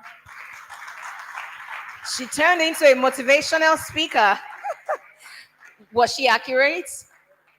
Please clap for her. All right, come up. Good day, everyone. My name is Oluwaise Deborah. I'm from Babsafua Millennium Senior Secondary School. So what I learned today was that it said we should always speak nice words to people. There are some people in this world that that are suffering from depression, all because they don't have anybody to talk to them. But that minute or second you spend talking to them using good words, it actually helps to impact them. Thank you. Thank you. You can go to your seats. Next. Good morning, everyone. I'm Tino Yomom by name, and I'm from Omole Senior Grammar School. Okay, so one of the things I picked from the what Mr. Shagun said was that you should dream big. I want to use myself as an example. Like I come from a family of 6 children. Like even most of my siblings are very intellectual thinking people, or shall I say their IQ is very high. So I've always tried to catch up, like follow by their steps, follow their track, because I'm also attending the school that they attended. So everybody is like looking at me, keeping their hopes up that I'll be able to conquer what my siblings have done before. So I was like, when I wanted to enroll in my senior secondary school, I was thinking, what should I do? I wanted to join the art department, but I just realized that my passion is in like medical aspect, because ever since I was small, ever since I was young, I watch movies with my siblings. So I see when doctors feel like when they attend to a patient and the patient ends up passing on. So ever since I was young, I'll tell my dad that, Daddy, don't worry, when I grow up, I'll change this. I'll make sure they don't die. So when I heard what Mr. Shagun said, I just like thought that, do I really want to do this? Then I realized that what I really want to do is like nursing, helping doctors, like, because I'm a person that watches movies a lot. So I used to see when the nurses help doctors, when the doctor just like pass me the surgical scissors or something like that, then the nurse like quickly grabs it, then give it to him. So I realized that that is really what I want to do. That I shouldn't let my siblings like passion or dream. I shouldn't define myself by my siblings or something like that. I don't know if you understand what I said. I don't know if you understood what I said, but thank you. Wait. Ever since you were young, how old are you now? Um, I'm 14. She was saying ever since I was young, like she's some ancient of days. Eh? Okay, was she accurate in what she said? She was? Yes, please. I think I like the fact that you are intimidated by a lot of intellectuals around you. But from what I see, what you love doing is serving people. So serving people could be through being a nurse or being a doctor. It could be through social services. So you have to identify which area or how you want to serve. You love to serve from what I see. So gradually as you age, you'll be able to narrow it down and say, this is what you want to be. But don't be restricted to the fact that you have to be a nurse or a doctor before you serve people. Just note that. Thank you, sir. Her glasses reminds me of when I was growing up. I used to think that those who were smart were the ones who wore glasses. Do I have any weakness? And then I didn't have any eye defects, but I went to get glasses until my eyes started aching me. All right, come on. Good day, everybody. My name is Ubaja Ifewa Emanuela. I am from Ojeju Junior High School. What I learned from Mr. Shagun was that be fearless. Don't let anyone downgrade you. Even though you want to tell someone something of your dreams, the person tell you, get out, get out. I don't even want to hear what you say. Go on, be strong, be fearless. God helps everyone. God helps everyone. Be good. Also, have a mentor, not a mentor that is in a bad way. Have a mentor who gives you steps to success. Like now, some of us are here to become a doctor, a engineer, a pilot, anyone. No matter how hard you try, always step on success. Success is the way that leads to life. A man who always follows his dream will always have a success. Be kind, help others, identify your mentors. Thank. Wait. Don't just rush. What do you want to become? I want to become a doctor. A doctor. Are you sure you don't want to become a mass communicator? I'm sure she was accurate in what she said. Please clap for her. Okay. Good day, everyone. My name is Really Chidera. I'm from Keka Senior High School. And one key point I actually learned from Mr. Shegun is to dream big and to identify your mentor. Apparently, I'm a big fan of Ben Carson. I'm very sure everybody know Ben Carson. Yes, actually, when I was young, I'm still young. Okay, I wanted to be a doctor, but I don't know what field I wanted to be. So when I told my parents, especially my mom, she's my best friend, she was she's actually the one that started getting me books to read on, okay, this field, and this field. I believe I learned a wide range of them. And that was when she got me Gifted Hands by Ben Carson. And to say the truth, it really changed my life.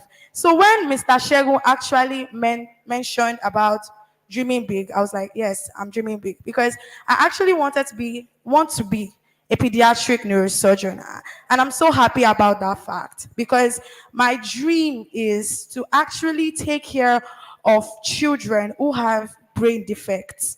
Because I've been seeing some, mostly in movies, and I'm like, how will you give birth to a child? Your child is coming out from your stomach, and the next thing you notice is, oh, this child is having seizures, this child is having epilepsy at 4. So that is my big dream. Thank you so much, Mr. Sherry.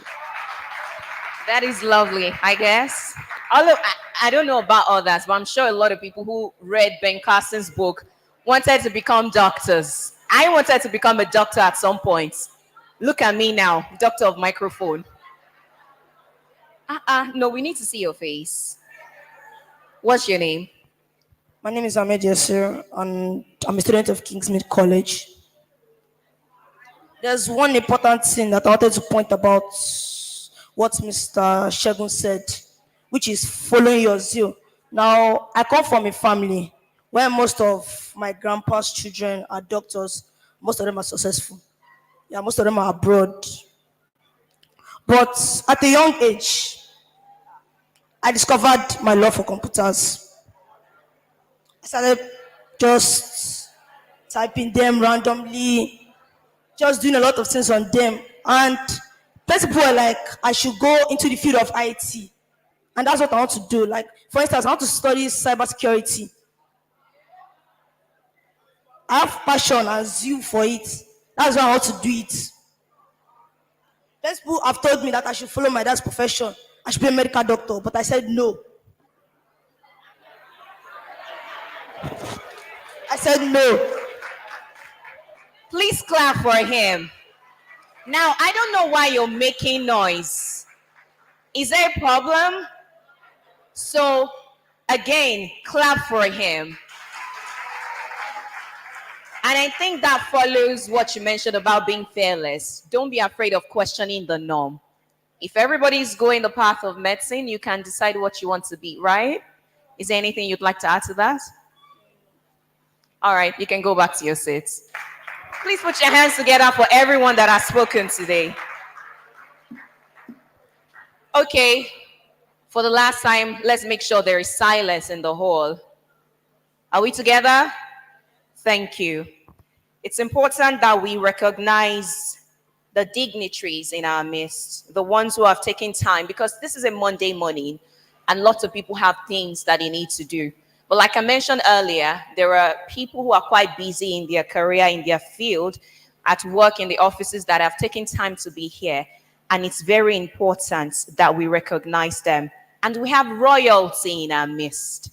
We have the representative of His Imperial Majesty, Oba Adeyeye Enitan Ogunwusi Ojaja II, the Oni of Ife.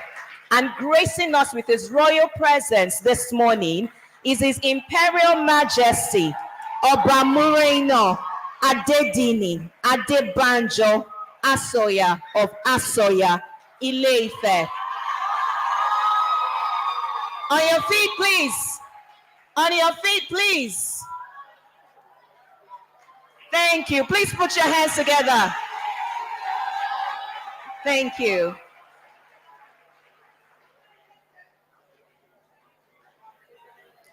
We also have in our midst the representative of the First Lady of the Center of Excellence. That's beloved Dr. Claudia Ibijoke Sanwo-Olu. And representing her with her lovely presence this morning, please put your hands together for Mrs. Abimbola Odumbaku. Thank you very much. We also have the representative of Education District 6. That is Mrs. Fumi Fadiji. Please put your hands together. Also gracing us with his presence this morning is Mr. Pamileri Adegoke. Please put your hands together for him. And some of you who have said you wanted to be doctors, you wanted to be surgeons, well, put your hands together for Dr. Freeman Oshonuga. You are biased. How many people want to be doctors? So because all of you want to be doctors, you now have to scream. How many people want to be engineers? How many people want to be broadcasters? How many people want to be lawyers? Don't worry, we're going to play a game later where you will tell us what you want to become by demonstrating to us, and that will show us the knowledge of what you know. But before then, let's go to our next address. I can hear some noise, and I don't want that. Are we together? Good. Remember that after the address, you're going to tell me what you have learned. So earlier I told you about how we're going to have an address from the First Lady of the Center of Excellence, that is our beloved Lagos State. And just to tell you a little bit of our First Lady, she graduated from the University of Lagos, Akoka, the Yaba campus. She had an MBBS and she went on to earn a postgraduate diploma in hospital and health management. She also has a diploma in anesthesia. She also has a master's degree in public health, as well as a master's degree in business administration. Dr. Claudia has worked for over 25 years for the Lagos State government, and she rose through the ranks to become the Chief Medical Director and the Chief Executive Officer at Harvey Road Comprehensive Health Center at Yaba. Then she moved to the General Hospital in Shomolu. For some of you who know, she's very much focused on initiatives that promotes healthcare, education, women empowerment, as well as youth development, which is one of the reasons why we could have her contribute to this. So from time to time, she collaborates with governmental and non-governmental organizations in order to implement projects that benefits the community.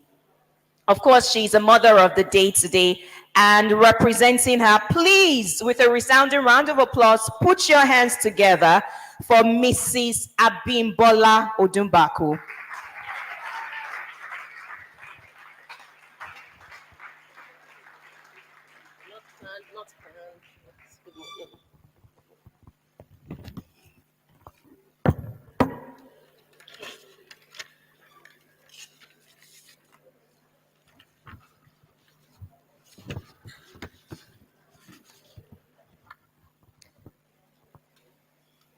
Good morning.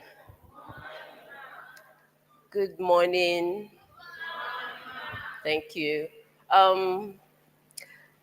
Special guests, organizers of this laudable project foundation. Good morning, special guests. Good morning, students. I will be reading the keynote address from her First Lady. It gives me great joy to join participants of this year's Teenage and Youth Career Summer Program, aimed at inspiring and guiding our young minds towards a brighter future. This program is timely and very important in guiding these young ones on the right path, especially during this period of a long vacation. To all the participants, today marks the beginning of a journey filled with immense possibilities, as each of you are filled with hopes and aspirations for a better tomorrow. I am aware that this program is designed to be a stepping stone in the career journey of these young boys and girls, providing them with the tools, knowledge, and inspiration needed to pursue their career goals with confidence and determination. This week-long adventure is an unusual privilege that many do not have, and I urge you to make the best use of this opportunity by engaging actively, asking questions, seeking guidance, and absorbing as much knowledge as you can. The various professionals that will be engaging you at this Career Summer program will be sharing their experiences, challenges, and successes to inspire you and to help you navigate your own paths. Remember, success is not just about talent, but also about hard work, perseverance, and focus. Dream big, have a clear vision, and remain steadfast in your pursuit. There will be challenges along the way, but it is through these challenges that you will grow stronger and become more resilient. Believe in yourself, for you have the potential to achieve greatness. Let me seize the opportunity of this Career Summer program to inform you of some of the initiatives of my office. These initiatives are meant to guide you as you pursue your career. One of the things that you can stand in your way to success is allowing anyone to harass you sexually, or if you engage in harassing anyone sexually. This act is capable of jeopardizing your future and will ultimately prevent you from achieving your dreams. This explains why the Office of the First Lady of Lagos State has an initiative tagged Sexual and Gender-Based Violence, SGBV, through which we enlighten young boys, girls, and adults about the dangers of SGBV and support survivors.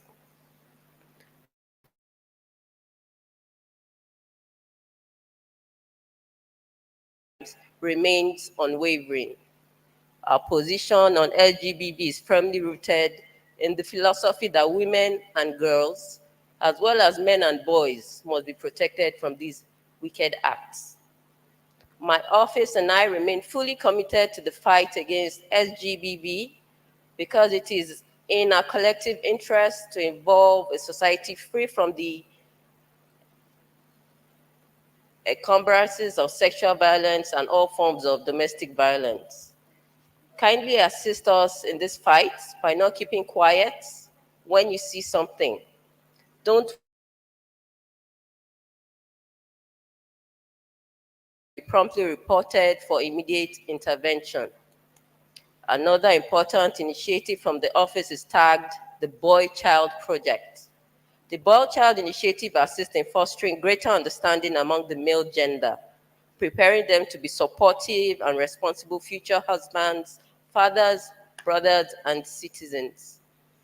Through the Boy Child Initiative, just like what this Teenage and Youth Career Summer program seeks to achieve, young boys are tutored and guided to inculcate good attitudes that will help them grow into responsible men in the future.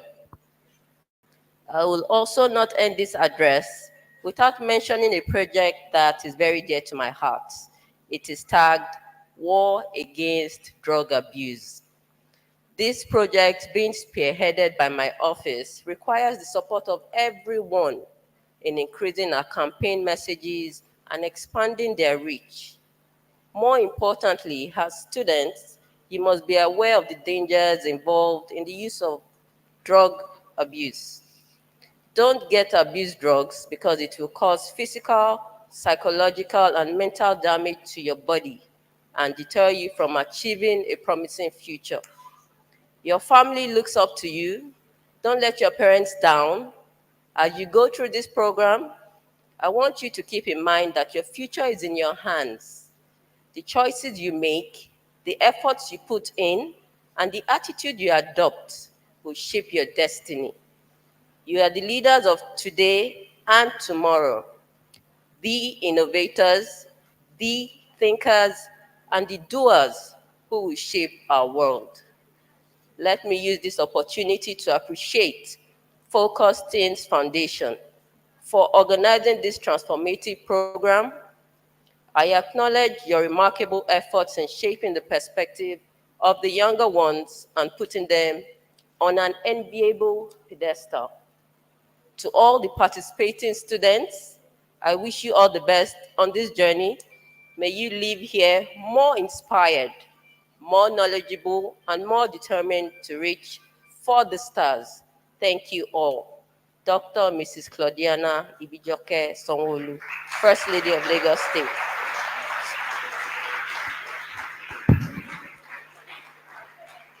Thank you very much.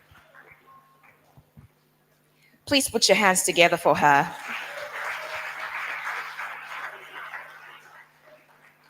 Does anyone want to tell me one of the things they got from that speech? Okay. I saw your hand. Okay, you've spoken today. Let's take another person. Just two people this time. You and you over there. Yes, you. Stand. Two things that you got from the speech of the First Lady, Her Excellency Dr. Claudia Ibijoke Sonwolu. I called a lady. Her. There were no guys. Oh my, I am sorry for the bias. We're going to make this up. 3 guys.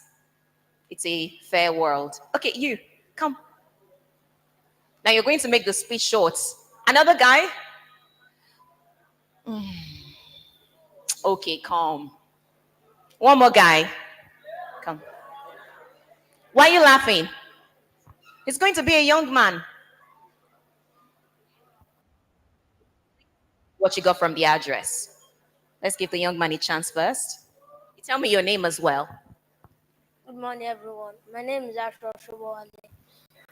I learned that whenever you have any trouble, that you should speak out, that you should not keep anything in your mind.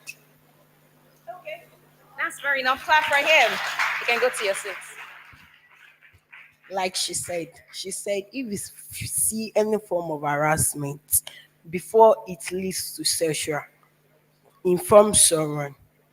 And she said, success is not by talent, but hard working. Thank you. Yes, who's next? About the initiative set up by the Office of the Lagos State, which is SGBV, Sexual and Gender-Based Violence. And I could remember that I once attended an event, a program, which is organized by the Office of the SGBV, Sexual and Gender-Based Violence. I think that was last year. Yeah, and I could remember one thing, yeah. They gave us a phone number. In case if you are sexually abused or violent or abused, there's a phone number for that in Lagos State. It's 0800 TV. And also in a short form, it's 0 spa TV spa. Thanks. I think we already have an ambassador. Yeah, that is good. Please clap for him. The fact that he was able to remember. Thank you. You can go to your seats. Good day, everyone. My name is Asayo Miricho, a student of Omole Senior Grammar School. From what she said, I learned that we should say no to drug abuse, because if we decide to take all these drugs, we can lead out to be mad people. Like there's a song we used to sing in our school.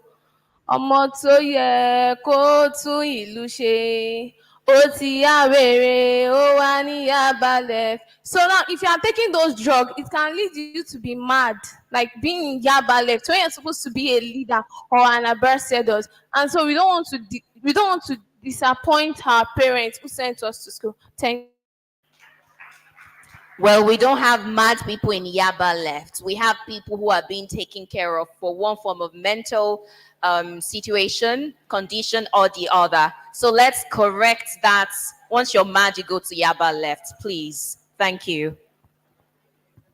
Good day, everyone. My name is Adia Fine Olua, a student of Songo Senior Secondary School. While she was speaking, I like the fact that the office of the Lagos State government did not focus on only girls alone. They focused on both boys and girls. Thank you. Clap for her. And finally, good day, everyone. My name is Gossip Precious from KK Senior High School. What I actually learned from her is when she mentioned drug abuse. Don't be so selfish to think about yourself, but also think about those that depend on you. define your purpose in life, and believe in yourself that there's no limit to what you can achieve. Thank you. All right, clap for all of them. Thank you. Okay, let's have silence, please. We're moving on. So we're going to have our next keynote address from a woman who has 18 years of expertise in the financial services industry, and she's currently serving as the Chief Executive Officer of United Capital Asset Management Limited. Her career highlights include strategic roles like being the Group CFO at United Capital, as well as CFO at a boutique investment bank. And under her leadership, United Capital Asset Management excelled and became a top player in Nigeria's mutual fund industry, which saw assets that were exceeding 600 billion naira. I thought we were going to clap for that. No round of applause. Thank you. She's named as one of the top 100 career women in Nigeria. She's featured in Nigeria's Women Annual 100 Leading Women for 2022. She's recognized as one of the top 50 women in management Africa. And she has a first class from Babcock University with a strong foundation in finance and accounting. She's a fellow of the Institute of Chartered Accountants, MBA from Strayer University, and she is also pursuing a DBA at Lagos Business School. Beyond her career, she mentors and she promotes financial literacy among women. So please put your hands together for one of our keynote speakers, a wife, a mother, a careerpreneur, and the Chief Executive Officer of United Capital Asset Management, Mrs. Odiri Ogini.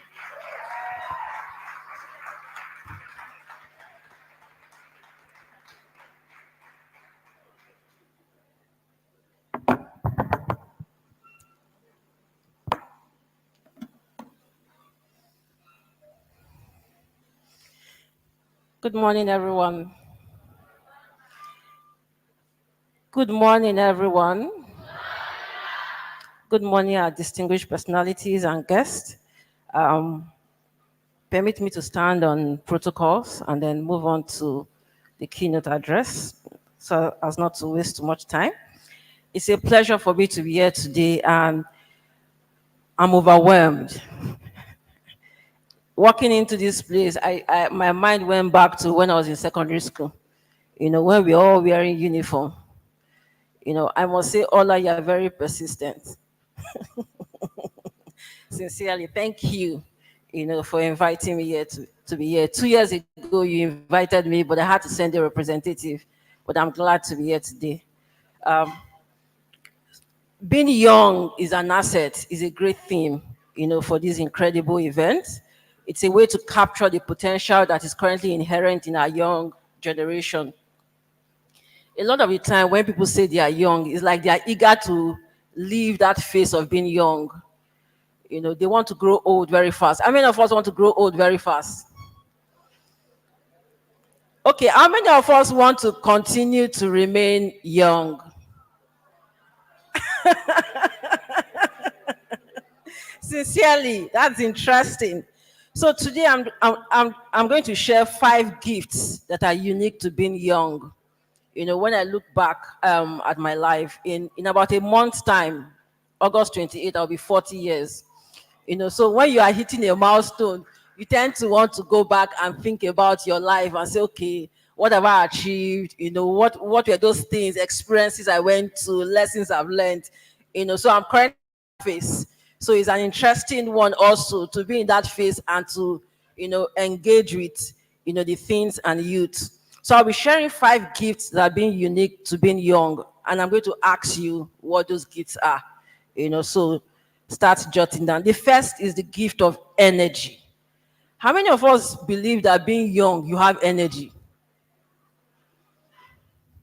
I have 2 teenage kids and 1 under 10, and I can see the energy. The things that they do, sometimes I'm wondering, where do you get this energy from? So when it comes to energy, you all have it in abundance, I must say. Your energy is a very powerful force that fuels your dreams, it drives your ambition, and it also propels you towards your goal. This energy allows you to take risk, explore new ideas, and innovate without the fear of failure that often comes with age. So what I will encourage you this morning is to take advantage of this energy to pursue your passion. You know, a lot of us have talked about what we want to do. I want to be a doctor. I want to be an engineer. I want to be a robotic engineer. Very interesting. You know, take advantage of this energy to pursue your passion, whether it's in academics, whether it's in sports, you know, whether it's in media, you know, to be a broadcaster, whichever field you're passionate about, you will need that energy to propel you forward. So the second gift I will talk about is the gift of time. And that's very interesting because when you are young, you have time. You have time to learn. You have time to make mistakes. The truth is, if you make mistake when you are 13 and you make mistake when you are 60, is there a difference? There is a very big difference. When you make mistake when you're young, you are able to survive it. But when you make mistake when you're old, you may not survive it. You can, but you may not. You know, so being young gives you the gift of time. You have the luxury to learn, to make mistakes, and to grow from them. Every mistake is also a lesson for you. Every challenge is an opportunity to improve. Time is on your side, allowing you to also experiment and find what truly excites you. It is when you're young, at this age, that you discover your gifts, you discover what you're interested in, you discover what you love to do. Some people discover it when they are young, but some people discover it when you are old. It's not too late anyway, even when you're old. But we encourage that when you are young, find the time to discover your gifts and build on your skills and your knowledge. So my encouragement this morning is to use this time wisely. The fact that you have time does not mean that you should waste it. You should use the time wisely by investing in yourself, investing in your education. Take your education seriously. You know, invest in yourself. Read books. I like somebody who said she read a book by Ben Carson. Very interesting. Invest in yourself. Read, learn, invest in your education, and also invest in your experiences. The third gift I'll talk about is the gift of adaptability. What did I say? The gift of adaptability. It's an advantage that you have when you're young. Young people are incredibly adaptable. We live in a world that is constantly changing. You know, the things that we're experiencing today, trust me, they were not available in those days when we were growing up. I was already in university when phone came out. You know, some of us started playing with the phone even at, you know, before we were even 5 years old. You are growing up in a digital age surrounded by technology and information that previous generation could only dream of. Your ability to adapt to new technologies, trends, and ways of thinking gives you a competitive edge. So I'm encouraging you this morning to embrace change. Be curious. Just learn for the sake of learning. You know, read for the sake of reading. You know, engage with new things for the sake of it.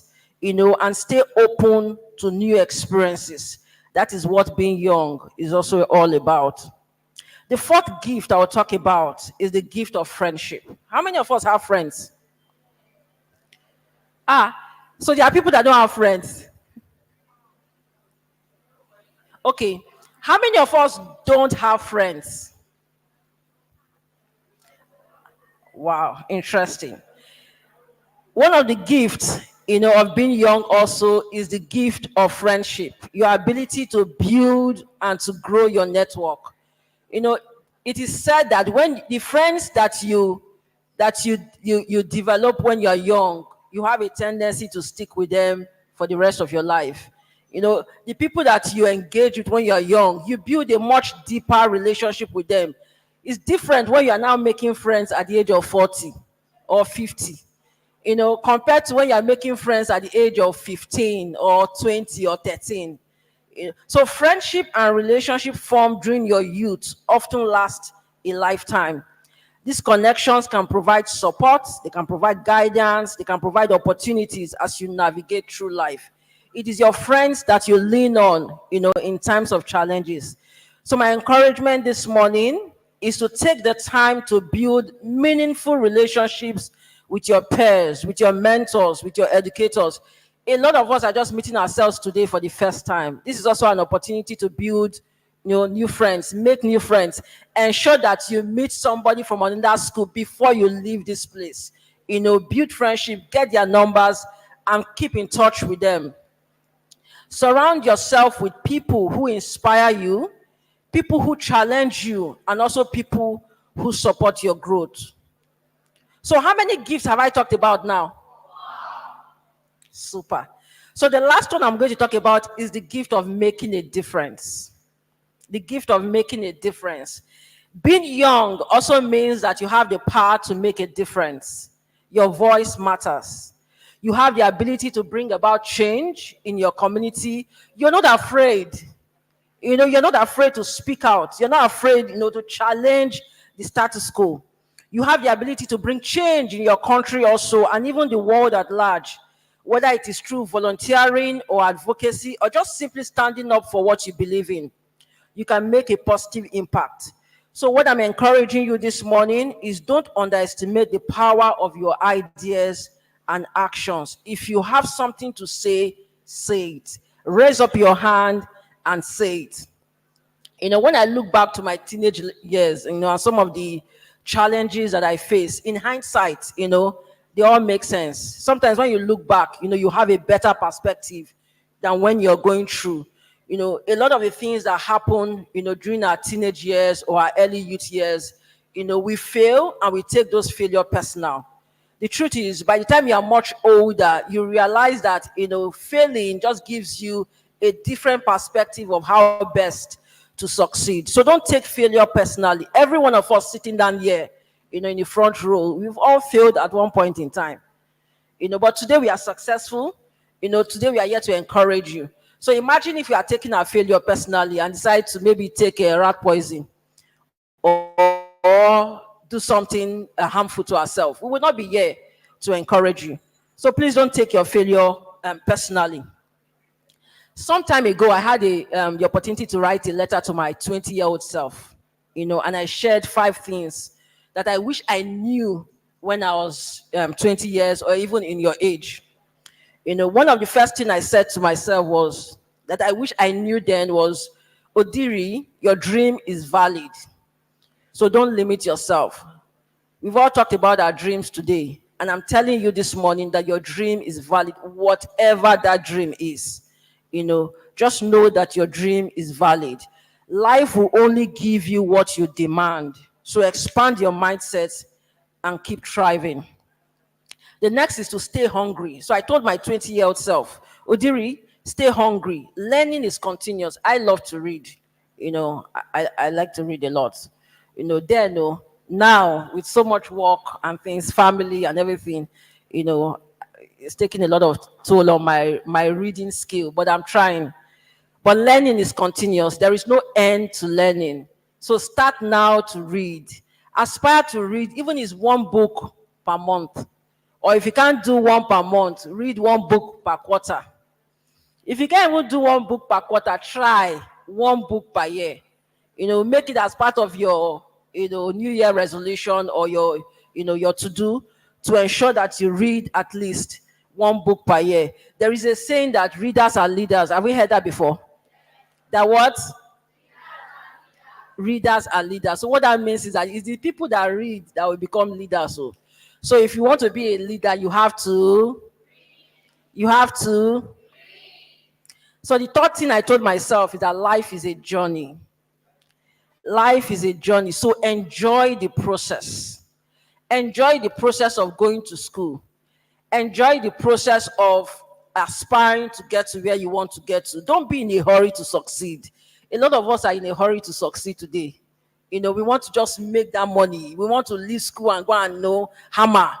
Don't be in a hurry to succeed. Why? Because success is not just in the journey. Success is not just in the destination. Success is in the journey. It's in the process. You can set a goal to achieve certain things, but you need to also enjoy the process of getting to that destination. And then the fourth thing I told myself was be yourself. Be yourself. Why? Because every other person is taking. I remember when I was in university, and then I was a bit of an introvert. I was very shy, and then somebody walked up to me one day and said, Odiri, why can't you be me?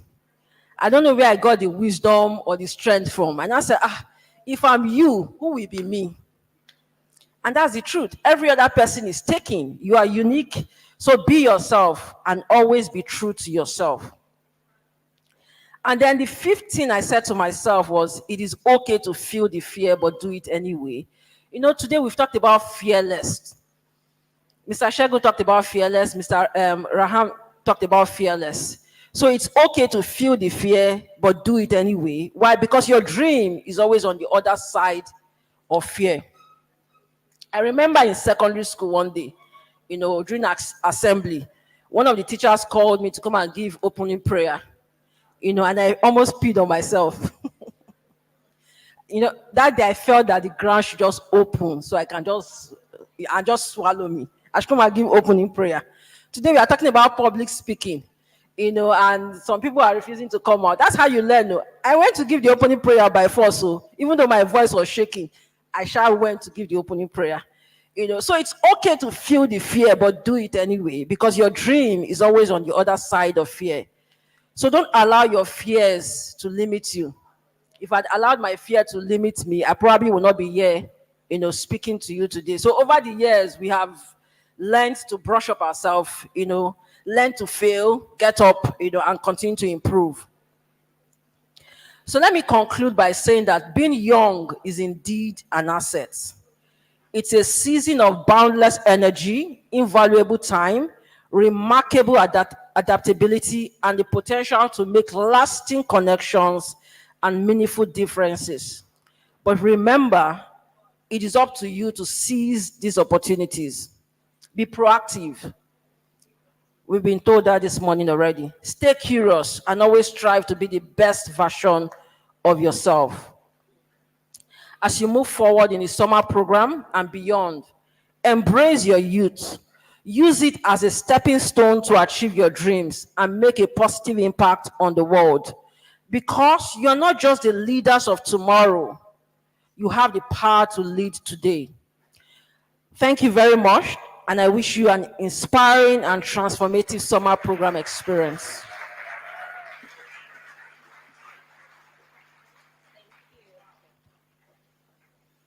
It's okay to be afraid, but these are not my girls and boys. It's okay to be afraid, but good. Another round of applause for Mrs. Odiri. All right, we're moving on in the program, and now is the time for the royal address from the Royal Majesty, representing the Oba Adeyeye Enitan Ogunwusi. Please put your hands together. A round of applause for His Imperial Majesty, Oba Muraino Adedini Adebanjo, the Asoya of Isoya, Ile-Ife. Thank you, sir.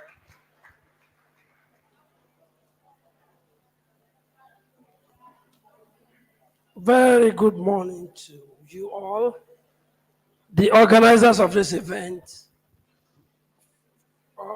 from the House of Oduduwa,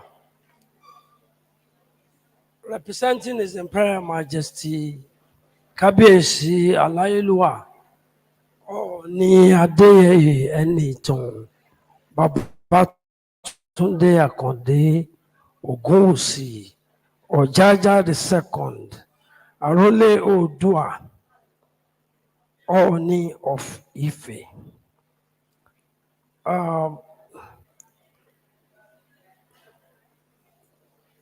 The representative of the First Lady of Lagos State, I recognize you.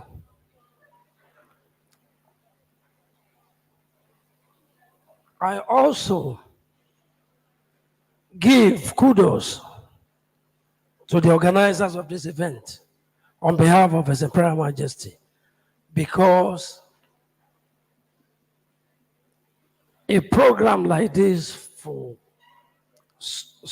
for the children is so much contributes to the holiday time that they will play less and think better things to do, which is no bratting around, no messing around, but all of them will be so much focused on what they were doing.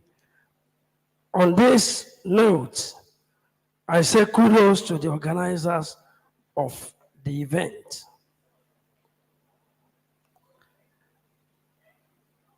Distinguished guests, esteemed educators, here present, educational young minds, and fellow citizens of Nigeria here present. I say good morning to you on behalf of His Imperial Majesty, Obadiah Yenichon Ogunwusi, or Jaja II, Arole Oodua Oni of Ife. I extend warm greetings and heartfelt welcome to this momentous occasion, the Teenage and the Youth Career Summer, the program for 2024. This program, aptly timid, for being young, is an asset, embodies the spirit of great Nigerians all over. We, the Yoruba people,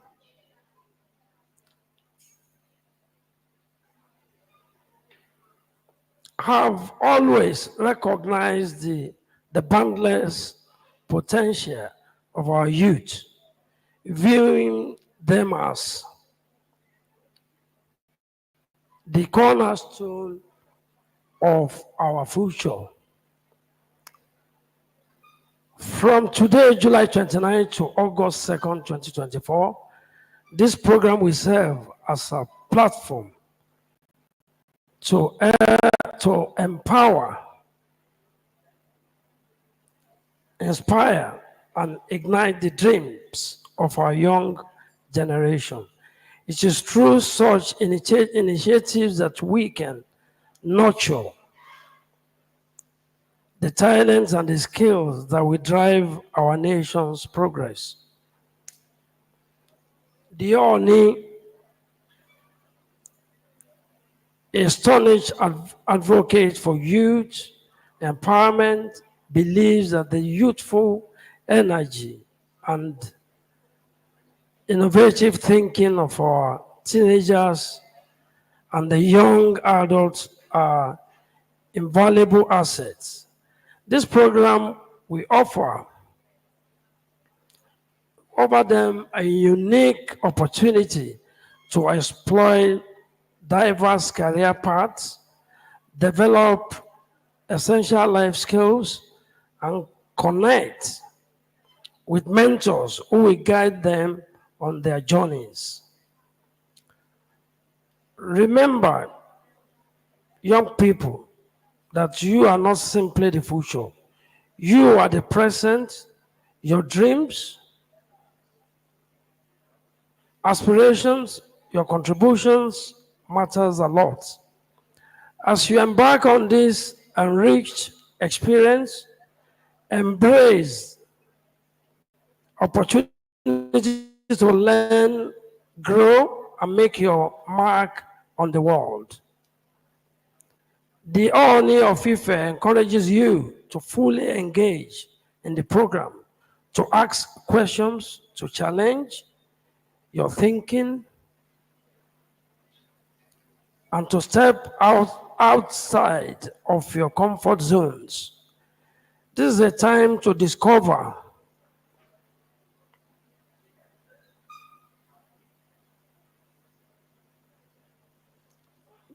It is a time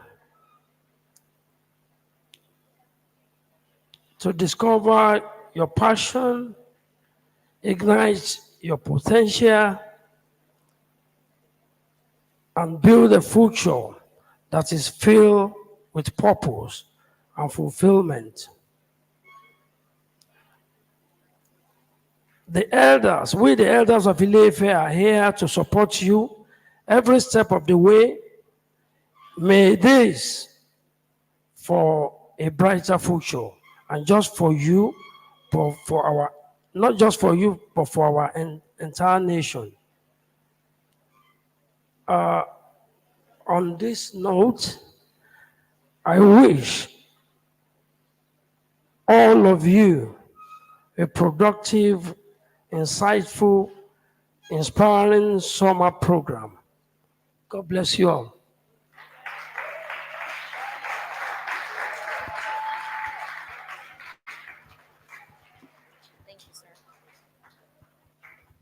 Please put your hands together for Kabiesi.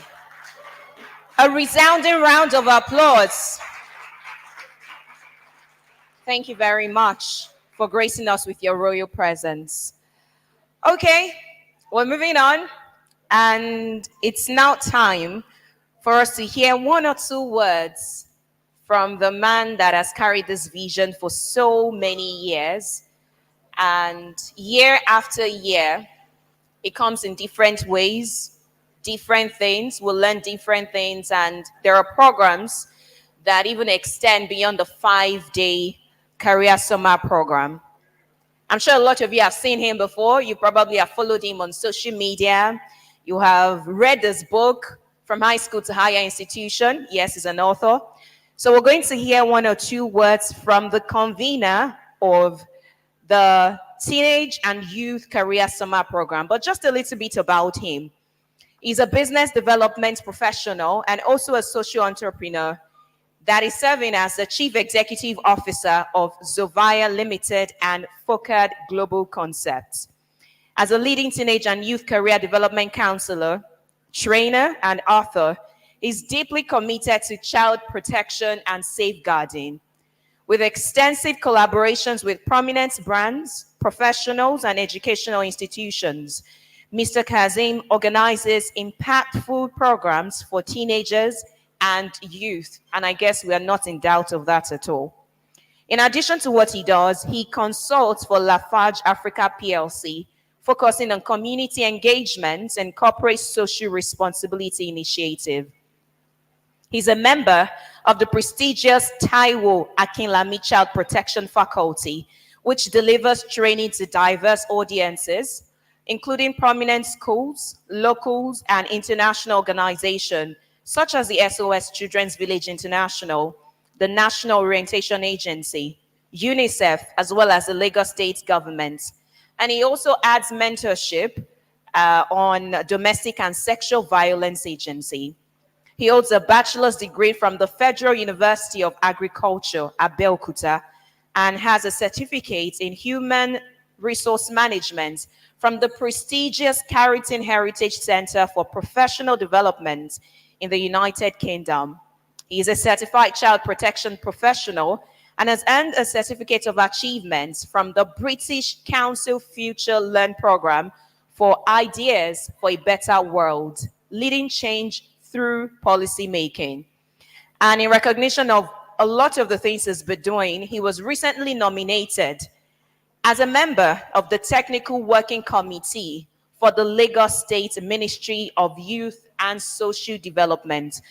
So, boys and girls, distinguished ladies and gentlemen, if I can just trouble you for a beat, please rise to your feet as we, with utmost pleasure, welcome the convener, the visionary, the founder, the principal, Focus Teens Foundation, the reason why we're here, Teenage and Youth Career Summer Program 2024, Mr. Olaonipekun Kazim.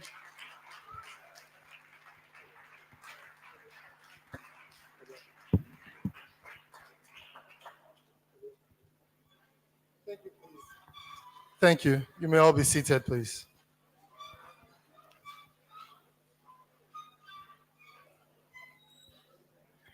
So, for those who have been a part of this program before,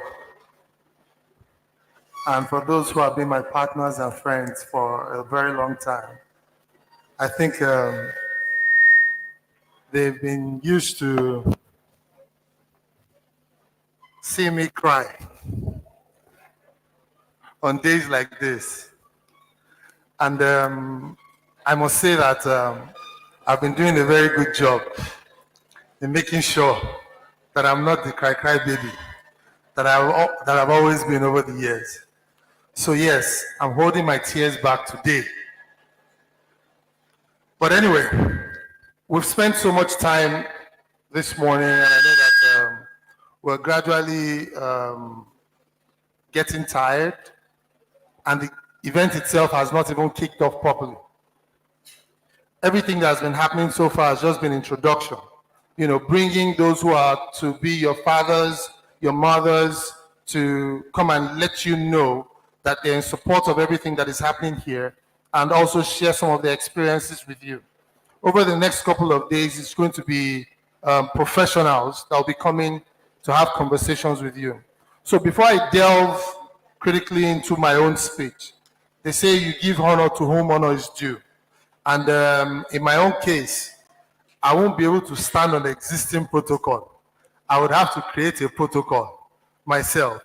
So first, I would like to extend a welcome wish to no other person, His Imperial Majesty Oba Oni of Ife, Oba Ade. Please permit me to be nervous at this point in time. It's going to be about the first time that I'll be addressing Oni of Ife publicly. Oba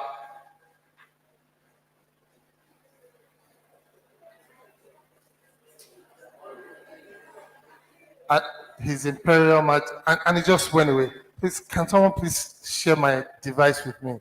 So what I do not want to do is that I have the name at the top of my head, but there's a conflicting name, and I must not make a mistake.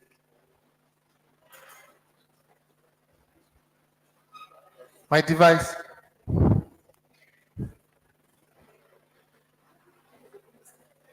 Yes.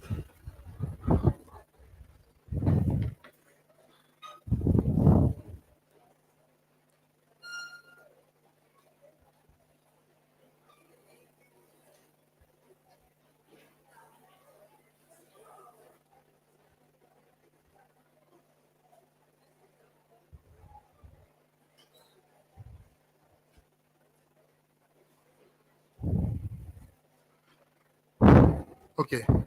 So I was struggling with the Adeyeye in the first place. Oba Adeyeye Ogunwusi Ọjájá II Ọọ̀ni of Ife. Kábíyèsí o, kádé pẹ́ lórí kí bàtà pẹ́ lẹ́sẹ̀. Ní àsìkò yìí, ẹ̀yà ké bí ẹyẹ, ọmọ ènìyàn á fọhùn bí ọmọ ènìyàn. Ẹ pẹ́ lórí ìtẹ́ bàbá yín, àwọn aráàlú á dẹ̀ mọ̀ sí rere, wọ́n á mọ̀ sí dáadáa. I would also like to extend my welcome wish to the representative of the First Lady, Dr. Ibijoke Claudia Sanwo-Olu, for her presence and her magnanimity in ensuring that her presence here is well acknowledged. After that, I would extend my my welcome wish to some of our facilitators that have been here, starting with the Honorable Commissioner for Youth and Sports, Omobolaji Ogunlende, and moving on to the Chief Executive Officer of the Lagos State Lotteries and Gaming Authority, Mr. Bashir Are. I would also like to extend our welcome address to our keynote speakers, Mr. Segun Akitemi, the Chief Executive Officer of Page Financials International, and Mrs. Odiri Ogini, Chief Executive Officer of United Asset Capital Management. I would also not leave behind the presence of some of our special guests who are here, and the person of the Chief Executive Officer of the Lagos State Business and Lagos State Bus and Bus Services Limited, Mr. Idowu Ogun Tono. Here present too, we have our very good friend, ally partner, in the person of Mrs. Stella Duru, representing Banwu and Igodalo. We also have here present Mrs. Funke Bokno. For those of you who do not know her, anything called events in Nigeria and Africa, she happens to be the #1 person. Here present as well, we have representative of the Lagos State District, Education District 6, where we are under in the person of Mrs. Olufumi Fadiji, representing Education District 6. I also acknowledge the presence of our other district councillors from District 1, District 2, District 3, and District 6. All principals, all councillors here present. I acknowledge the presence of no other person but my one and only wife, partner, my heartbeat, for being here with us today. I say thank you. Most importantly, why are we here? We are here because of you, my young friends. I was once a young person and a teenager like you. And most importantly, I want to welcome you all, my young friends. I want you to put your hands together for yourself as I say, welcome to the Teenage Career Summer Conference 2024.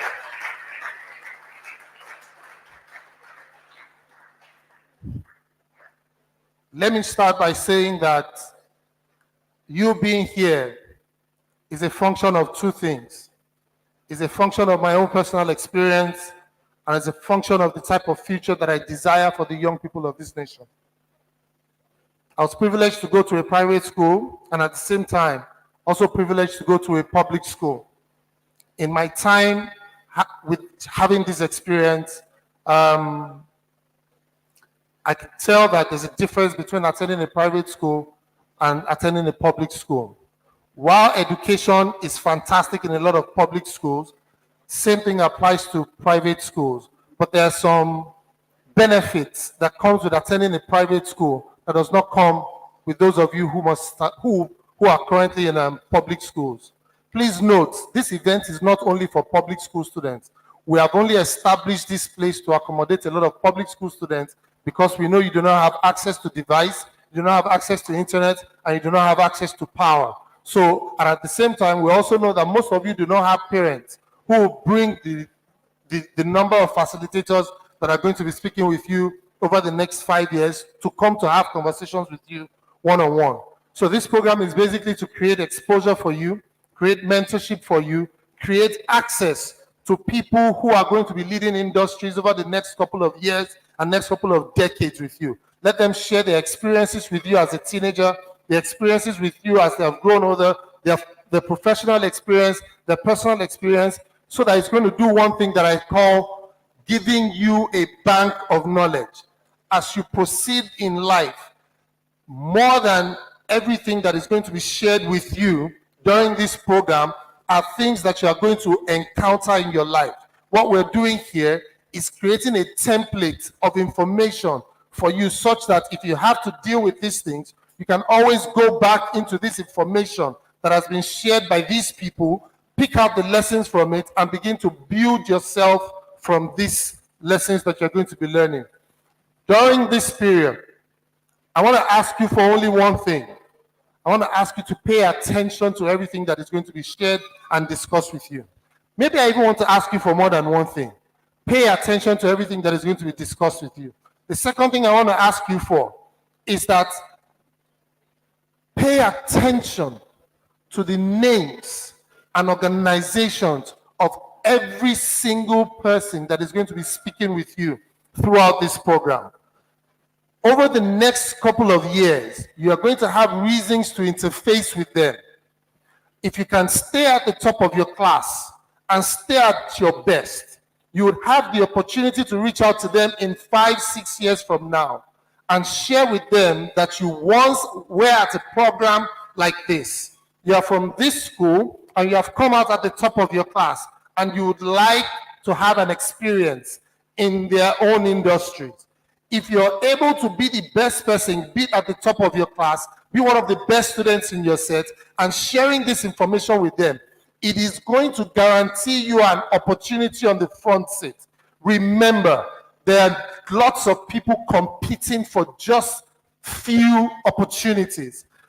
Last year, number of people who wrote JAMB were well over 1,800,000. The number of admissions that are open in Nigeria is barely around 500,000.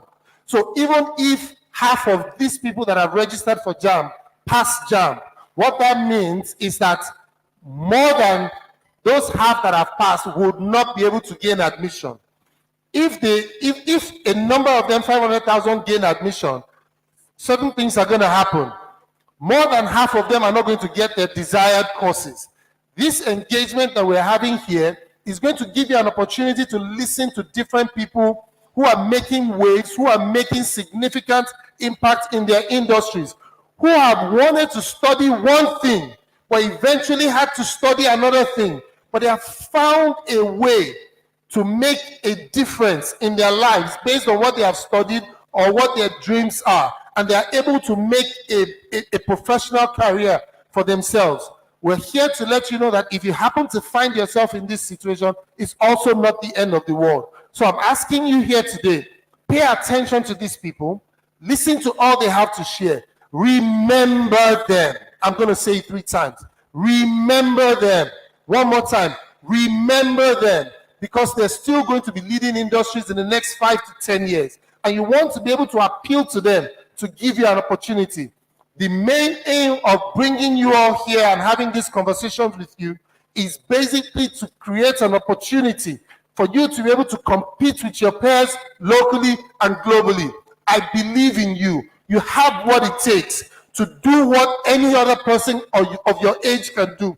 You have what it takes to break barriers. You have what it takes to lead industries, regardless of your background. I know some of us are from backgrounds where we look at our environment and believe that we might not be able to associate with certain type of people who drive by us, who we watch on TV, but I want to tell you that that's not true.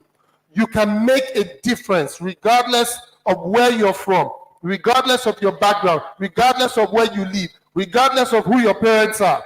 So I want to leave you with this morning.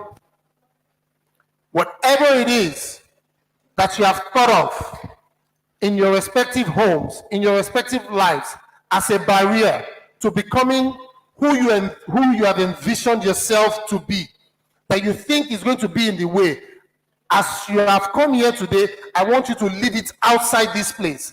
Have a new mind, have a new thinking, that you can become whoever it is you wish to become. For as long as you put your mind to it, you put your commitment to it, and soaking every single thing that is going to be discussed within the confines of this hall over the next couple of days, make the best of it. And that's about the only thing you're going to be doing for me as a person, because I'll be happy to see some of you in the next 5 to 10 years remembering this event and being able to say that you also want to give back to the society when you've become someone reputable. To bring my conversation closely to a wrap, I want to acknowledge the presence of our school counselors, principals, for the great work that you do for these kids. We acknowledge it, we know it, we know there's so much that comes to your table. You're very few dealing with so much. We want to thank you and appreciate you for the good work that you're doing. We pray that the good Lord continue to bless you. We also want to thank all of our partners. See, we can't be here if we do not have a group of individuals or corporate organizations believing in what we're doing and being able to support us. More than creating a center like this, I'm even very surprised that our hall is not as full as it should be. But it's not unusual, because the numbers continue to increase as the day go by.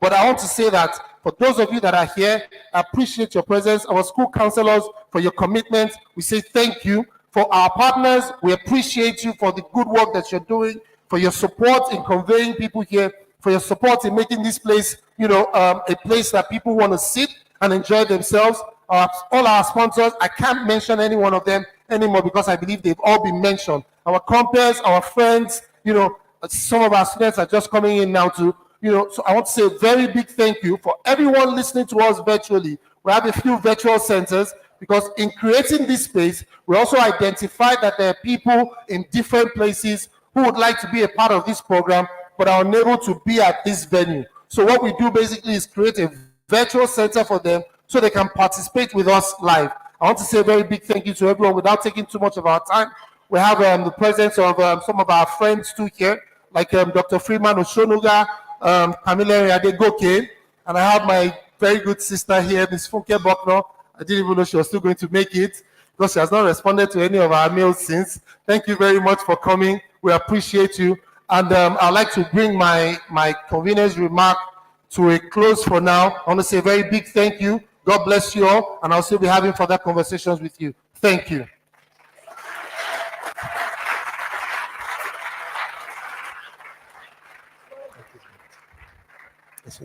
Fine, thank you. Very soon.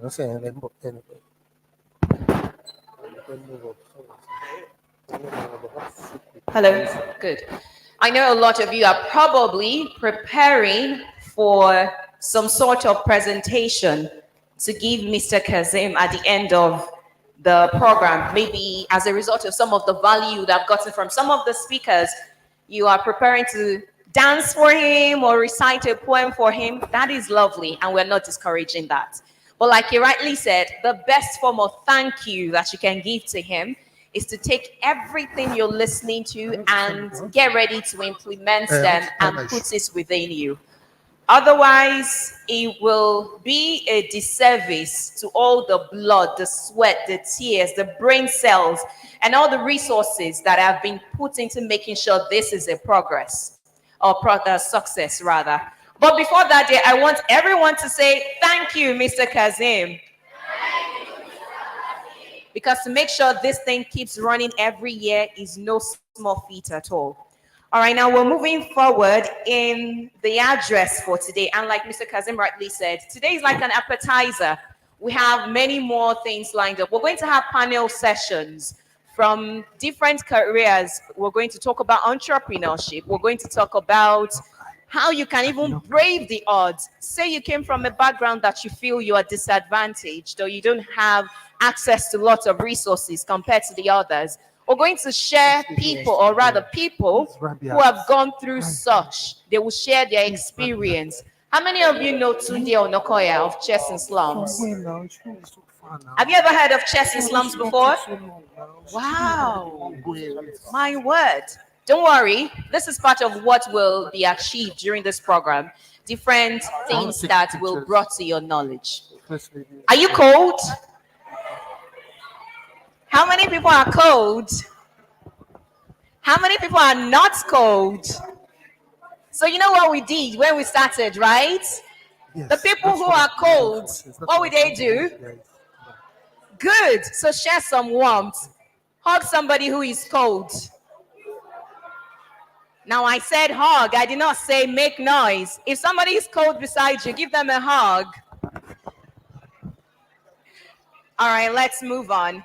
Next, we're going to be having an address from the current Chief Executive Officer of the Lagos State Lotteries and Gaming Authority. Are you with me? Are you with me? Are you with me? You're not. Are you with me? Thank you. Okay. Our next speaker is an experienced executive with over 28 years in technical, managerial, and entrepreneurial roles.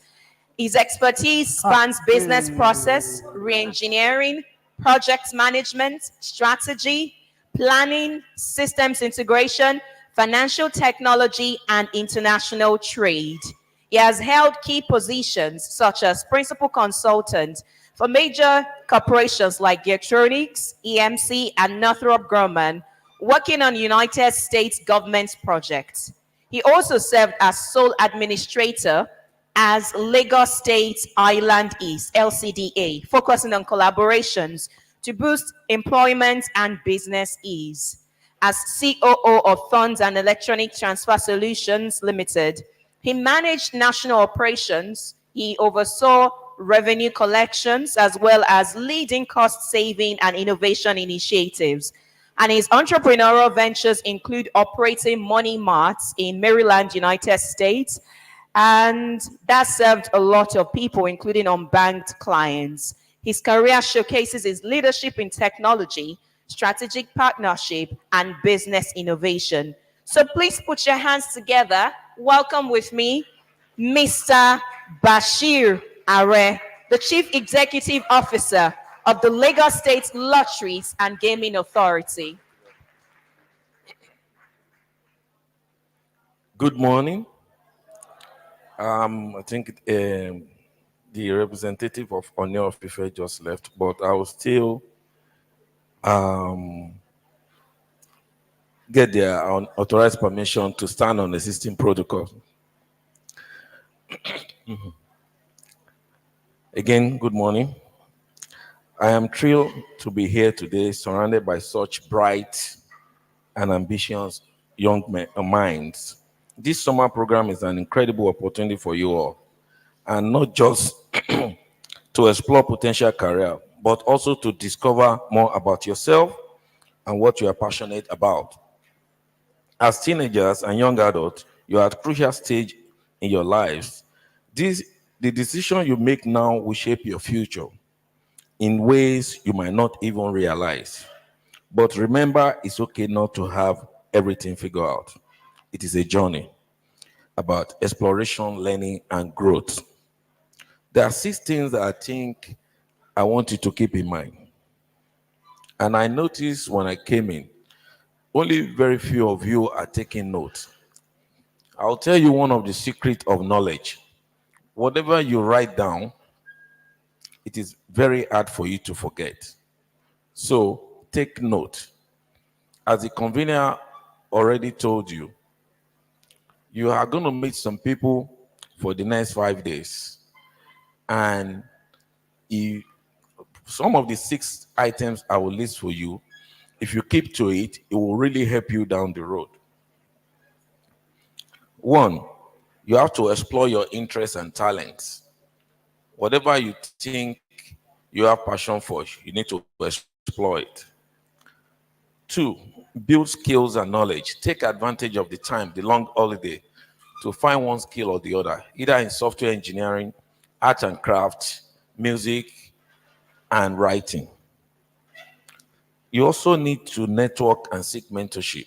Some of you are from different schools, so you need to establish friendship today. So you have friends from another school. That really helps me a lot. I used to represent my secondary school in literary and debating society, and also quiz in current affairs for so many years. And some of those people I met from different schools are still my friend up to today, after many decades. Also, it is important to set goals and focus. Whatever you desire, there are so many things nowadays that can derail you, that you can deviate from your goals. So you have to set goals and be focused on it. And most importantly, you have to believe in yourself.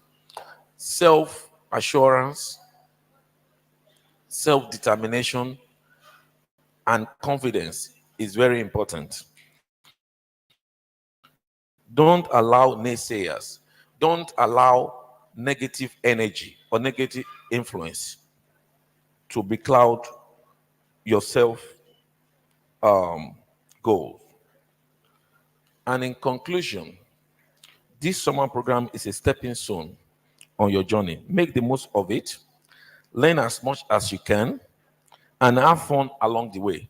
I remember during those holidays, we go around to different schools. I mean, you are very lucky because during my time, very few of us experience gatherings like this. It's only for the children of the privileged that they have summer camp, summer program. So that's why you have to really take advantage of it. So your future is full of possibilities, and the choices you make today will help you shape tomorrow. And always be optimistic, because the world is like a mirror. It reflects to you the way you look at it. Thank you very much.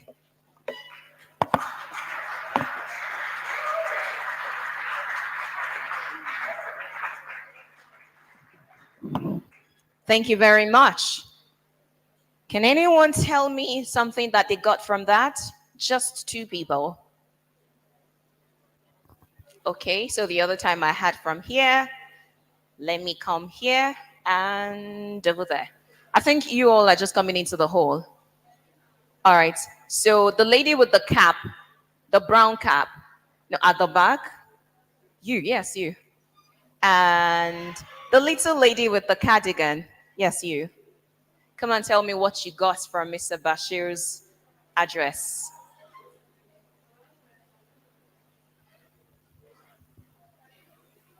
So you tell me your name, your school, and you tell me what you got.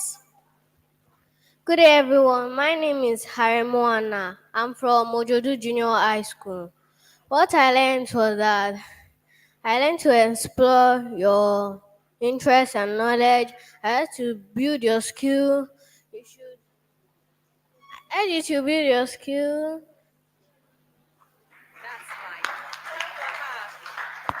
It's okay. I imagine that some of you are just coming out for the first time.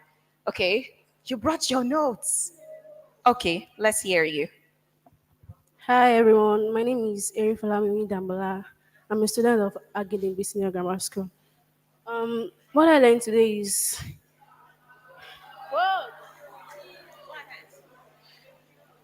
build skills and knowledge and believe in yourself. Don't allow negative words to come over you.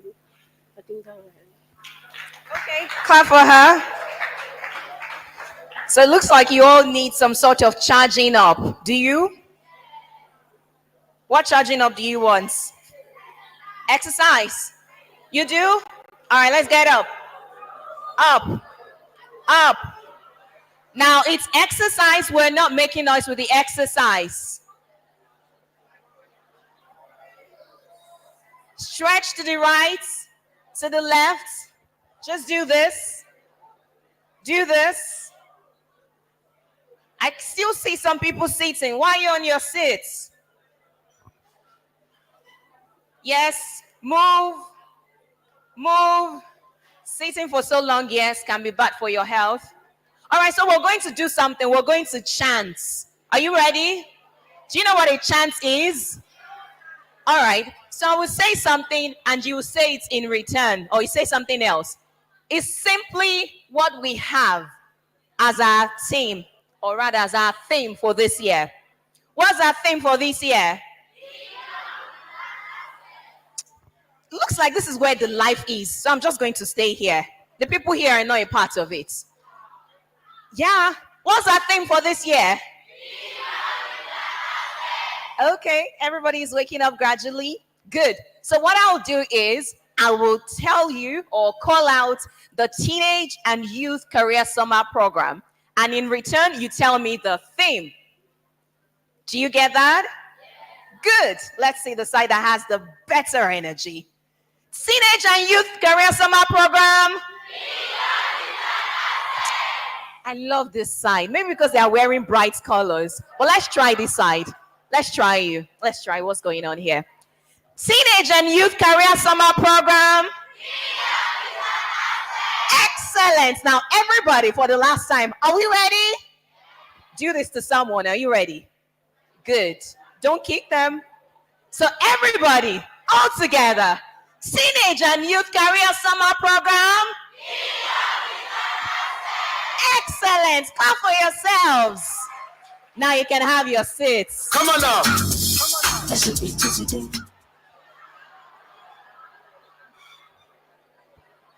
Don't worry. You will get the chance to dance and maybe watch a movie later. Not today.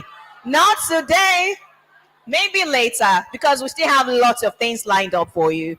But now let's hear more words of wisdom. Remember that it's about hearing from people that have gone way ahead of you. So you hear their stories, you hear their advice. Who is making noise? Let me tell you what will happen. For anyone who makes noise, any side that makes noise, there'll be no refreshment for you. Nothing for you. So you better tell the people around you to quiet down. Otherwise, nothing for you. Why are you beating her?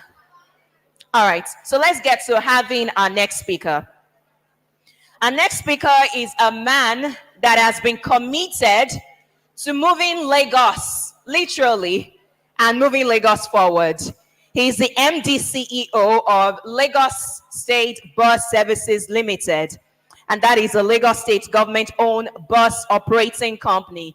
And I think before I go forward, it's just important to note some of the amazing things that is being done, especially in that sphere. For instance, we have over 1,800 jobs that have been generated as a result of the operation of the Lagos Bus Service Limited. Can we put our hands together for that? Over 1,000 direct and indirect jobs created for the youths through the operation of the logos, as well as over 1,000 jobs created through the Lag Ride Smart Taxi scheme. Then we also have over, let's just say, close to 3,000 job opportunities for young drivers who graduated from LBSL accredited training academy. So please, can we put our hands together for the beautiful work that is being done in that regard? Thank you. And now let's know a little bit about the man that is driving it so hard and so well. He's a seasoned financial expert and transformational leader with over 22 years of experience, professional work experience across public and private sectors. He's a natural leader with proven senior executive management track record from years of experience from different aspects, from leadership to startup to leading change management to treasury management, financial accounting, and so on. In terms of his educational qualification, he's an alumnus of the Harvard Business School. He's a fellow of the Chartered Institute of Accountants of Nigeria. He holds a first degree in accounting and master's degree in business administration. He's worked in a lot of areas, and as head of treasury, he was part of the team that was involved in raising $222 million in the syndicated project finance for acquiring and refurbishing the assets of the moribund National Company of Nigeria, that was NAFCON. And he was primarily responsible for driving corporate value and profitability through cash flow, management, and optimization, and so on. So please, make welcome with me the MD, CEO of Lagos Bus Services Limited, Mr. Idowu Oguntono. It's okay for you to keep clapping.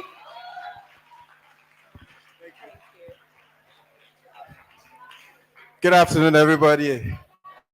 I like the energy in the room. I tell you, it's always good to be amongst young people. I could hear the way you all shouted when you heard money. How many of you like money? How many of you want to make money? All right. This is one of the best steps to ensuring that that happens. And I tell you, I can relate with you. The reason why I became an accountant was because I didn't want to be poor. When I was about your age and I was a bit confused regarding what I was going to study going into the university, I looked at all the courses that I had the opportunity to study, medicine, engineering, etc. But there was a particular subject that was responsible for managing people's money. And what is that?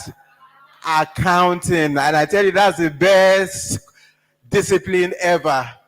And so for me, it was very easy. I didn't want to be poor. And I also discovered that I had a passion around numbers. 1 + 1 = 2. That was very easy for me. And so very quickly in my secondary school, I knew I wanted to be an accountant, and I pursued that passion, and I ended up studying accounting in the university. I went ahead to write ICANN. How many of you know ICANN?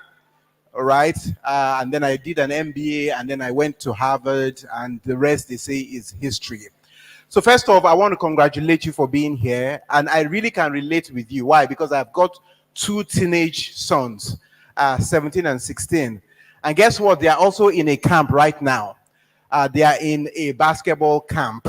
And the reason why I put them in the camp is because I know that as young people, you have what? A lot of energy. And the last thing we want to do is to leave you by yourself with that energy so that you don't run into problem. All right? And so you being here for me is the right step towards the future that you can come into. This is essentially you developing yourself.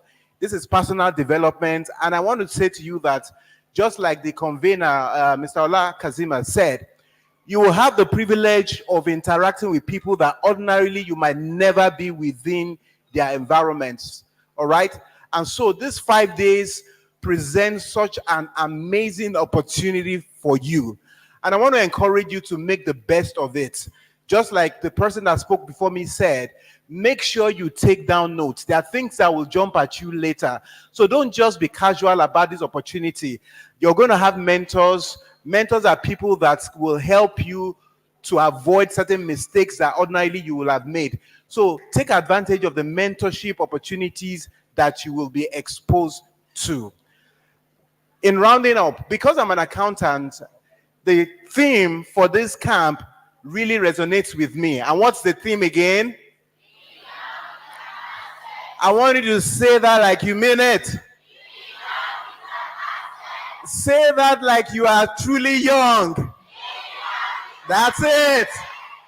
Now, the question is, what is an asset? I'm an accountant, so I know what an asset is. I deal with assets and liabilities. An asset, I won't give you the textbook definition, but simply is something that can give you benefit in the future. That's what an asset is. Something that if you have today can give you what? Benefits in the future. And so what is that asset that you have as young people? There are two things that come to my mind. The first is you have time. You have so much time on your hand. And the second thing is you have energy. I mean, I haven't felt this level of energy in such a long time. When you guys screamed, I almost jumped out of my seat. So you guys have got energy and you've got time. But guess what? Even as those are assets, it can also be a liability. Now, it can be a liability if you do not take the best advantage of your time. If you do not use your energy for things that are productive. If you get distracted in life, then what should have been an asset to prepare you for the future that you have can become a liability and take you to a future that you will regret. But how many of you want to have a future that you will be proud of? Correct. So what you have to do is recognize that you have energy and you have time. Now, what should that do for you? Number one is you have the ability to dream. Somebody say dream. You can dream, you can aspire to be anything that you want to be. There is nothing that is limiting you from being the Dangote of your generation, or the Governor Sanwo-Olu of your generation, or the Ronaldo of your generation, or the Asisa Osusola of your generation, or the Thames or the Davido of your generation. You can dream to be anything. Right, I like the way when I said Thames, a lot of you are happy, isn't it? Yeah, so you can be anything that you want to be. You can aspire. But guess what? Don't end up just allowing it to be a dream. Beyond being a dream, you must also work hard. All right? You must put your energy that you have into working hard. And so with a combination of your dream and your hard work, then your future that is bright is guaranteed. So I want to encourage you that even as you know that you are young, I want you to dream, dream, dream, and dream. Avoid self-limiting beliefs, things that makes you feel that you cannot achieve what you desire to achieve. They are called self-limiting beliefs. For example, oh, I am not intelligent enough. Oh, I do not come from a rich background. Those are belief systems that can limit you. But as you have heard, you must put aside all those limiting beliefs and believe that there is nothing that you set your mind to achieve, that you work hard towards, that you cannot achieve. All right? Do you all believe what I'm saying? So take advantage of the next 5 days, and I'm sure that you will have a future that you will be very, very proud of. All right. So on that note, I want to say big congratulations to you and have a wonderful camp in 2024. God bless you all.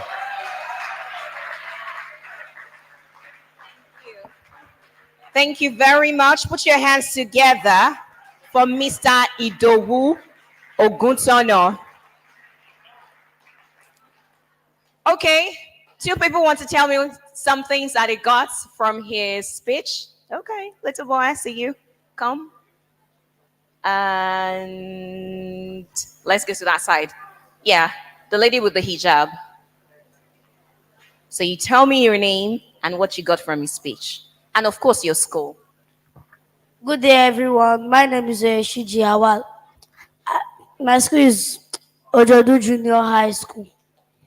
I learned that we should not have self-limiting beliefs, and we should always put our minds to what we want to do. Thank you. Clap for him. All right, your name, school. I'm Hassan Asia, and I'm from Baswafwa Binion. I'm Hassan Asia, and I'm from Baswafwa Binion. Wait. If I spoke like this, would you have heard any one of us? Your hand is shaking. Your palms are sweaty. Okay, calm down.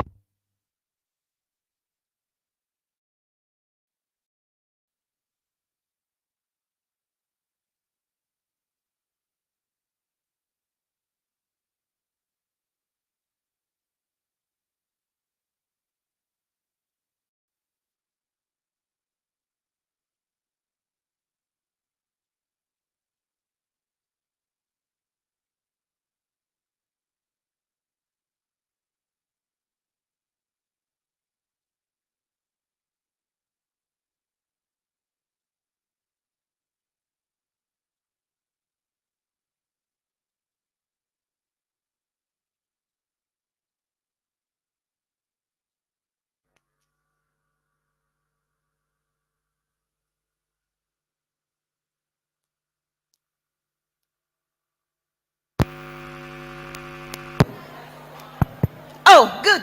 We're back. All right. So, calm down.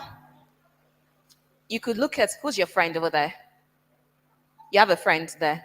Good. So, one of the things that can help in overcoming your fear, just look at that person whose face looks nice. Sometimes you have some people that are smiling at you. You know, there are some faces that are scary, right? So, just look at the ones that are smiling at you and you can go ahead to speak. Is that fine? So let's know your name and what you have learned and your school as well. Okay, good day, everyone. I'm Hassan Asia, and I'm a student from Baswafwa Millennium Senior Grammar School. And I learned that we should have the ability to plan and to have the time. For her, I guess that some of you will overcome your fear of public speaking as a result of this program. Okay, so moving on in list of address, we want to have a few words from someone who I regard a powerhouse. She's a powerhouse with over 20 years of experience in providing excellent legal services to companies in the oil, gas, and power sector. Now, beyond that, she's committed to helping companies effectively navigate the legal and regulatory landscape in Nigeria, while also helping them to entrench best corporate governance practices. Many times you will find her at the forefront of anything that helps to build strong professionals, especially women, youths, and teenagers, which is one of the reasons why we're privileged to have her year in, year out as a part of the Teenage Career Summer Program. She's also the founder of Injikota Foundation, and that is a foundation that builds and mentors girl children to be the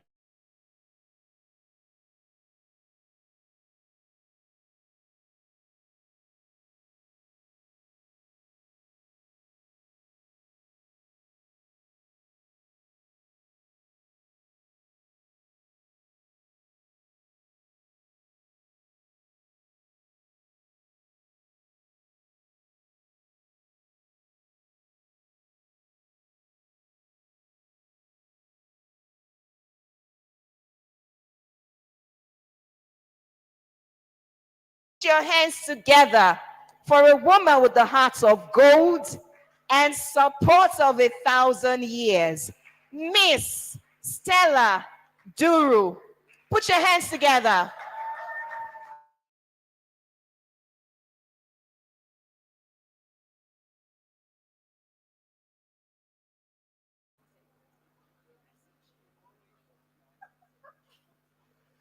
Good morning, everyone.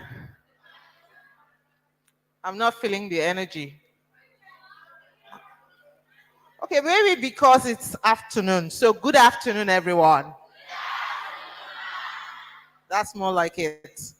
So I was saying to the compare that I wasn't aware that I was going to give any speech today. I'm actually supposed to speak to you guys on Friday. Hopefully the protest doesn't happen.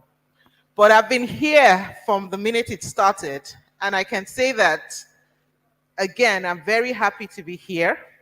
I'm very happy to see a lot of young minds here. And I'm happy to even hear people give their feedback or what they've gotten from each of the persons that have spoken thus far. And it brings to mind the fact that a lot of you here are very attentive and you're paying attention.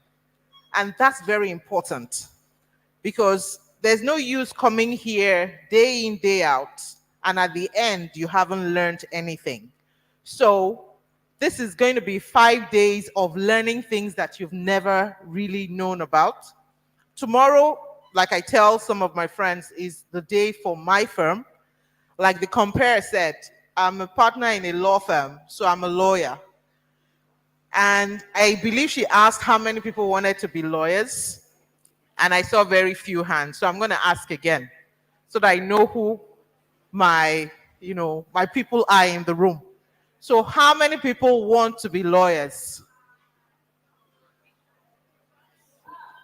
Can I get 2 people come up here, a boy and a girl, to tell me real quick why they want to be lawyers? I think you've spoken before. You have, but stand here. Okay, stand. One more boy, please. I see the boys are very shy. Should I pick a boy? Okay, I see someone coming. Now, one thing you must understand and you must know, especially those that have indicated that they want to be lawyers, is that you cannot be shy. You have to own the room. You have to own the space. And one thing they say about lawyers is that we are learned people. What does that mean in essence? It means that we know a bit about everything. So you must step up with confidence. Now, you're going to tell us your name and why you want to read law and what aspect of law you like. Okay. My name is Atera Amirat. I'm a student of Songo Senior Secondary School. I want to be a lawyer because, for example, in Nigeria, there are a lot of people facing a lot of depression. So for me to become a lawyer, I determined that I want to be the voice of the voiceless and be the hope of the hopeless. And I pray God help me in this time. And the aspect I want to face in law is to fight for domestic violence in the country. Thank you. Your name again? My name is Atera Amirat. Adera. So basically, and you're going to hear more about that when my partner comes to speak tomorrow, she wants to be a human rights lawyer because she basically wants to be able to fight the fight for people that don't have anyone to fight for them. So thank you. And I look forward to welcoming you to the bar. Good day, everyone. My name is Golib Shufenwa. Golib Shufenwa. I wish to become a lawyer because I always like to defend someone, and I also have someone I'm looking to, Chief Gani Fawayimi. And I would like to always support you. I would like to always defend human rights. I like the fact that a lot of you are looking at human rights. But by the time you've been to law school, maybe you change your mind, because when the last speaker was speaking and he asked how many people love money, the whole hall or shouting about money. So if you are going to be a human rights lawyer, be ready. There's no money there. Oh. Good day, everyone. My name is Wahab. My name is Abdulwahab Abdulaziz. I'm a student of Agidingbi Senior Grammar School. I want to be a lawyer because I want justice to prevail. And my aspect of law is that I want to kick against indiscipline. Yes. Okay. I like the fact that you are able to, very confidently say what you want to do without fear or favor. Lawyers are never afraid of anyone. Thank you. My name is Ayene Abimbola. I'm a student from Omole Junior Grammar School. I want to become a lawyer because I want to fight for people's rights. I want to settle cases of some people. I want to settle chaos. I don't want there to be riots everywhere. I want to settle cases. And the aspect of lawyer I want to go to is I want to fight for people's rights. Okay, interesting. Thank you very much. So I've seen 4 people that want to be lawyers, and 4 of them want to go in the way of the human rights. I'm not going to speak about the different areas of law because my partner will do justice to that tomorrow. But just to leave you with a few words, especially for every professional, regardless of the field where you decide to practice. For every person that wants to make a success of their careers, you must be diligent, you must be efficient, you must dress and speak well, you must be intelligent. That means, in essence, you must have passion for what you've decided you want to do. So it's not about saying, oh, I want to be a doctor, I want to be a lawyer, and I want to be an engineer. But when it's time to study, nobody finds you. When it's time to hand in your work, you are late in handing your work. So you need to be intentional as to who you want to be. So where you sit or where you are, start projecting into the future where you see yourself. In actual fact, if you already have a projection in your mind as to who you see yourself to be in 5-10 years, and you work diligently towards that, you will achieve it. What I say to everyone, not just women, because I am an advocate for the girl child, is that whatever you put your mind to, you can achieve it with being diligent, being intentional, being very clear as to who you want to be. So, having said that, I'm happy that a lot of you are here today. I'm hoping by tomorrow we have more people in the room, so tell your friends so that they can join us for the rest of the program. And I look forward to welcoming the persons that have indicated they want to be lawyers at some point in their lives. And again, like I always do when I stand here, for those that have indicated that they want to read the law, we are always open to have you come in 4 weeks. Just let the convener know, and then we'll make sure that that happens. Now, I'm going to still be seated here, paying attention. I'm going to be looking for persons that I want to basically take on as adoptees of my foundation. And if they're girls, fantastic. I'm basically looking for persons that I can sponsor through school. And it's by the persons that are intelligent, persons that are focused, persons that have dressed well, and people that get here early. I'm watching, and I hope I'll be able to find at least 5 people that my foundation can sponsor their education. Thank you very much.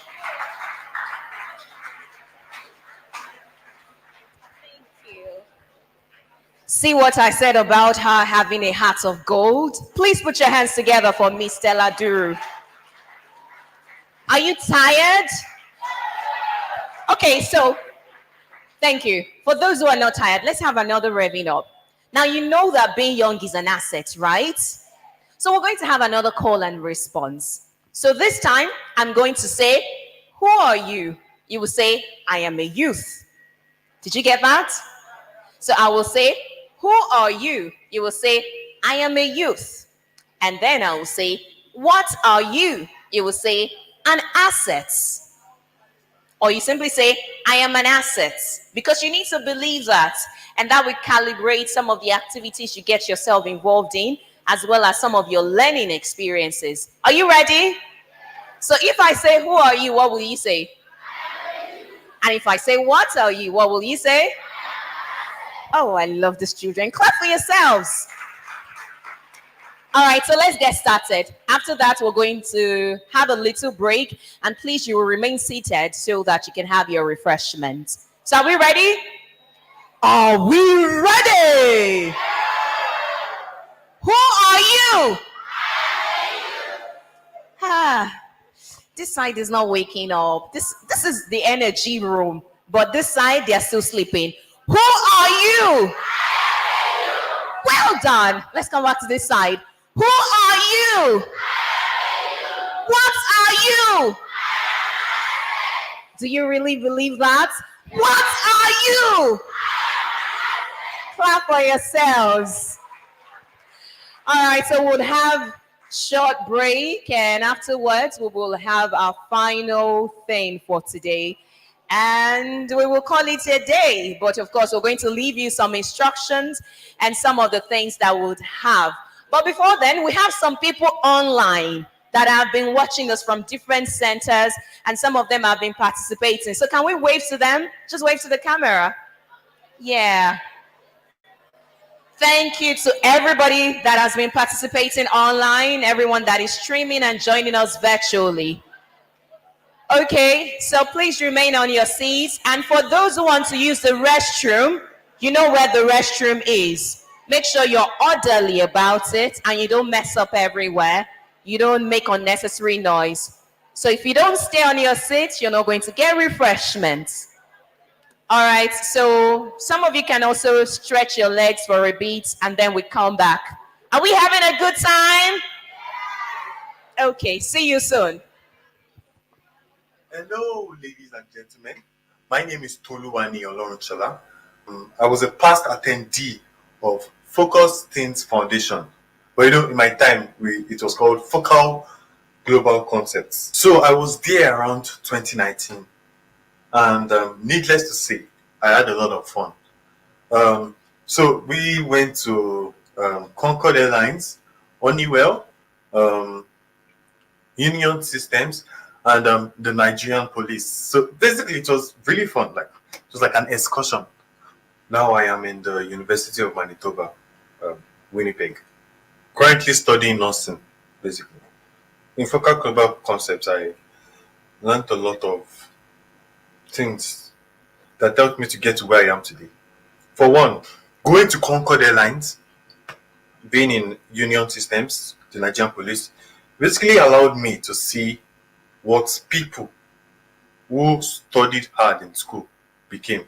I mean, you see aeronautic engineers, pilots, you know that these people, they took their education seriously.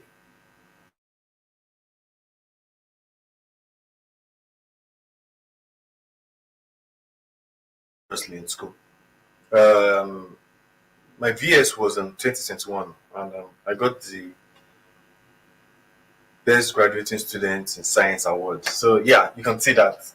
That's what motivated me to keep on working, to keep on reading, studying, so that I'll get there. Another thing this program did for me was it helped me in developing my communication skills, specifically expression. So basically, I mean, you go to all those places, the Nigerian police force, people ask questions. So me that knows the answer, I basically give them the answer.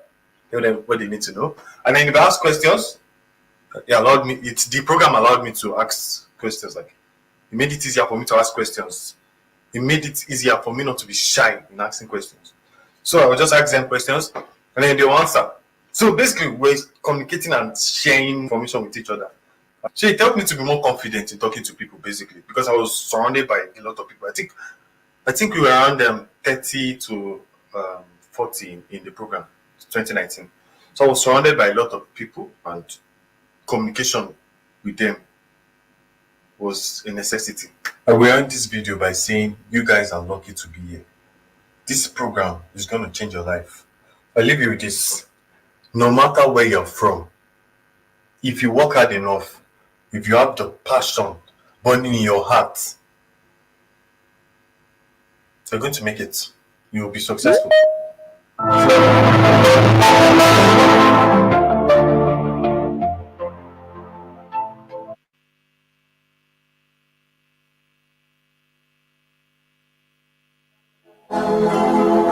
When we heed a certain call, when the world must come together as one, there are people dying.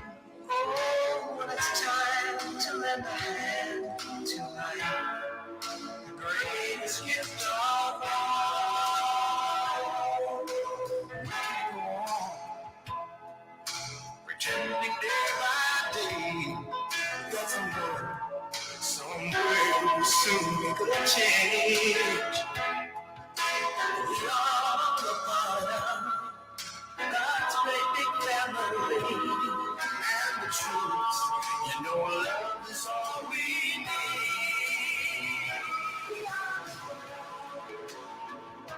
We are the children. We are the children. So let's start giving. There's a choice we're making. We're saving our lives. It's true, we'll make a better day. Just you and me.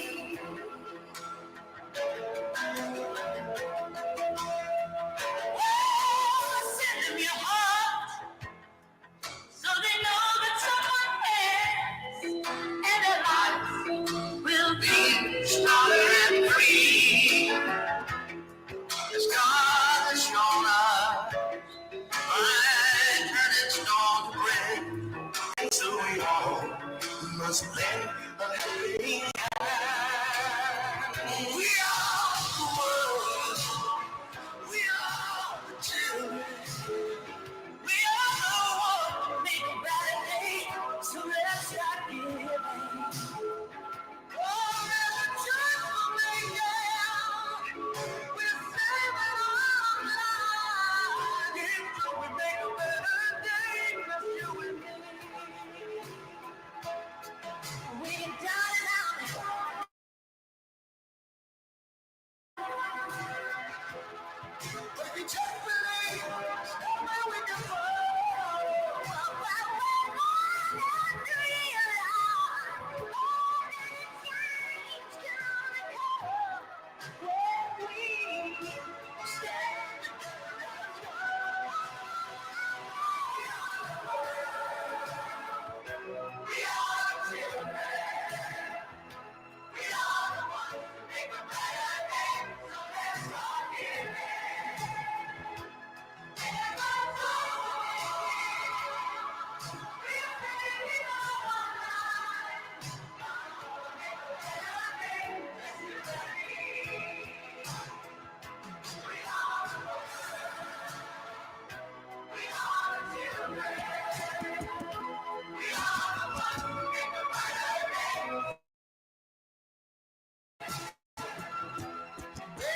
boys and girls, listen up. You can be anything in the world, and God we trust. An architect, doctor, maybe an actress, but nothing comes easy. It takes much practice. Like I met a woman who's becoming a star. She was very beautiful, leaving people in awe. Singing songs, Lena Horne, but the younger version. Hung with the wrong person, got her strung on that heroin, cocaine, sniffing up drugs, all in the nose. Could have died so young, now looks ugly and old. No fun, cause now when she reaches for hugs, people hold their breath, cause she smells of corrosion and death. Watch the company you keep. If you wanna be, put your hands in the air and take the vow. I know I can be what I wanna be. If I work hard at it, I'll be where I wanna be.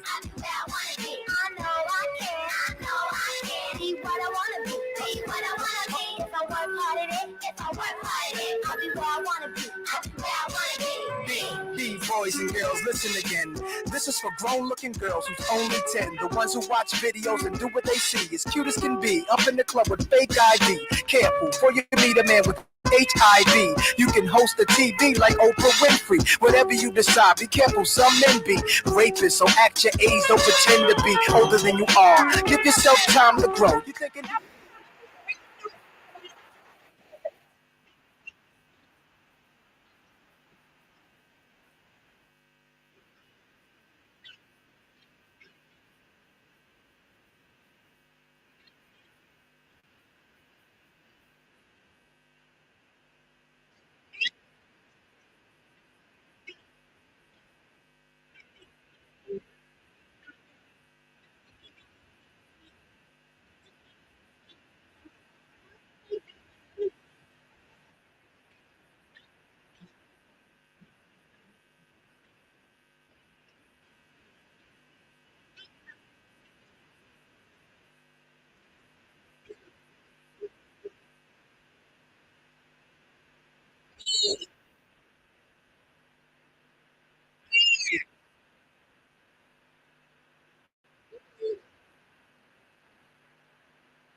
Okay, we're back from our break.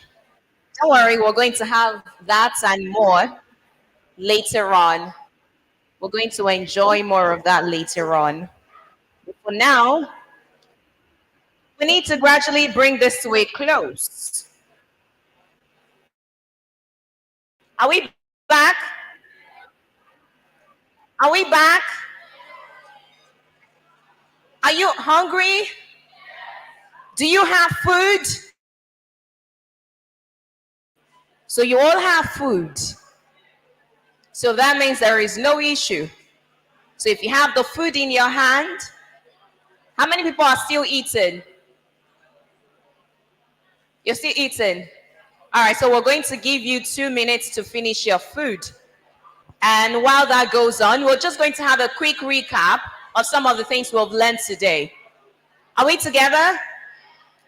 Now, I don't expect noise. Some people are eating, so we're going to give them about 2 minutes for them to finish their food. And while that is going on, we'll need to have some people remind us of some of the things they've learned today. Can we have that? So who wants to tell me some of the things they've learned today? I see some people that have spoken before. Okay, you come.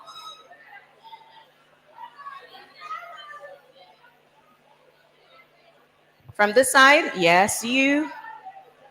Yes, young lady, come. Just 4 people. I need a boy. We need to be balanced, right? You've spoken a lot today. I need another boy. What's wrong with the boys? Where's the boy? Okay, come. No, you've spoken today. I need someone who has not said a boy that has not said anything today. Are you a boy? A boy, yeah, come.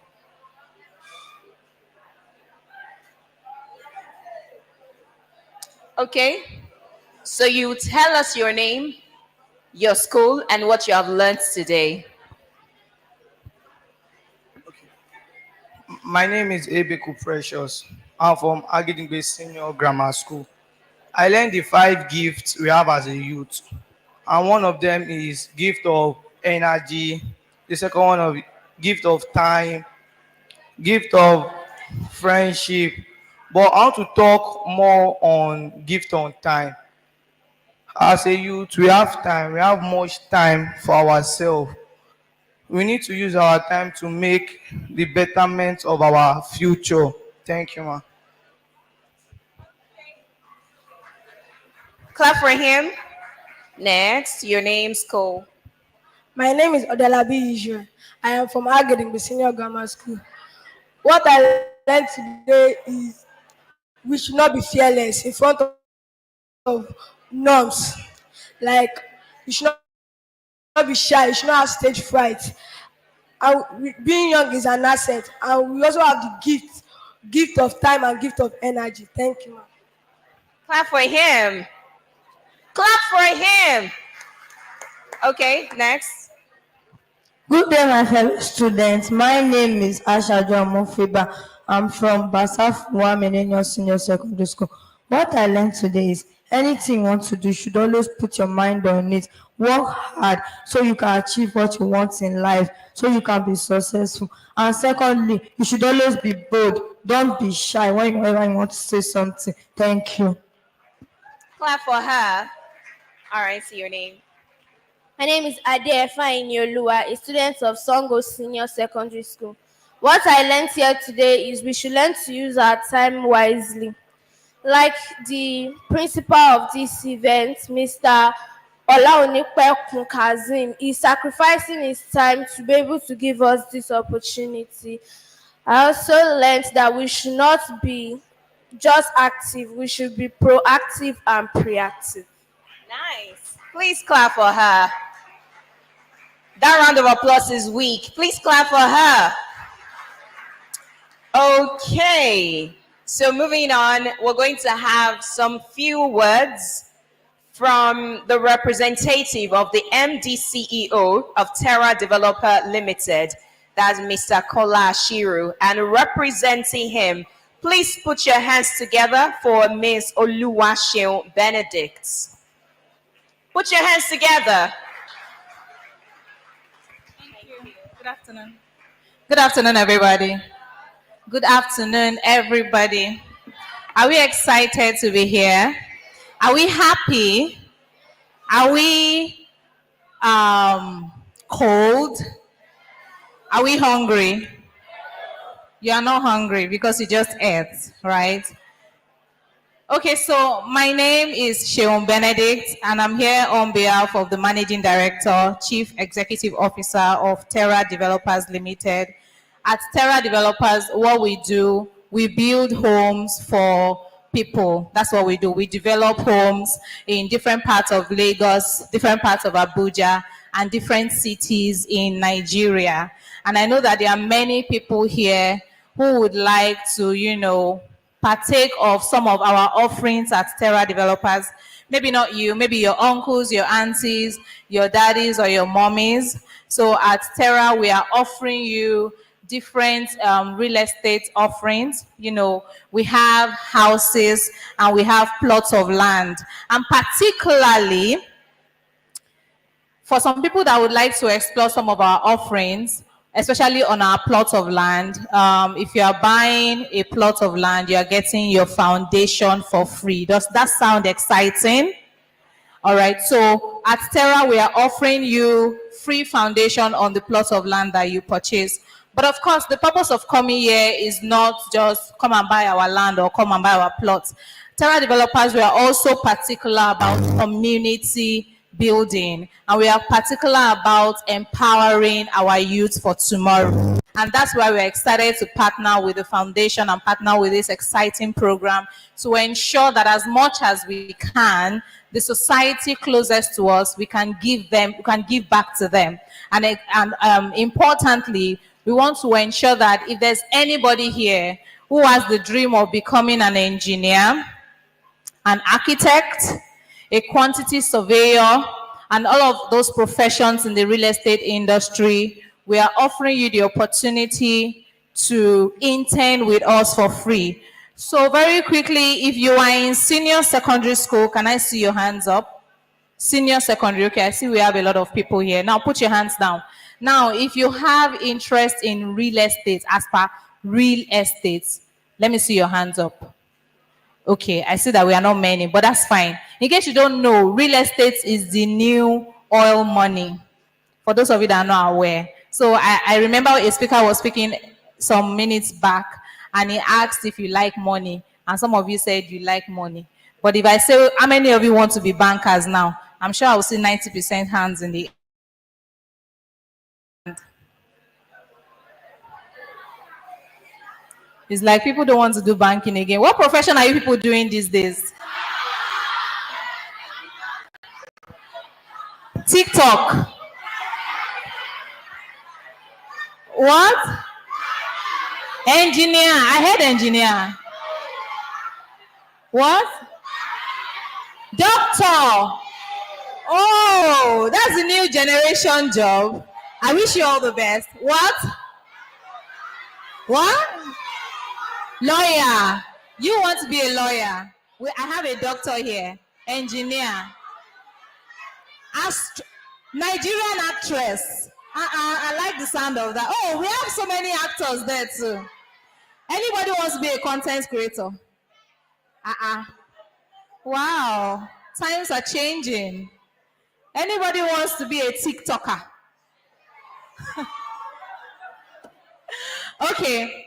So for the ones among you who have interest in the real estate industry, you want to be an engineer, an architect, a quantity surveyor, even if you want to be a lawyer, I'm excited to let you know that we have the legal department in our company. So you can practice your law profession even at Terra Developers.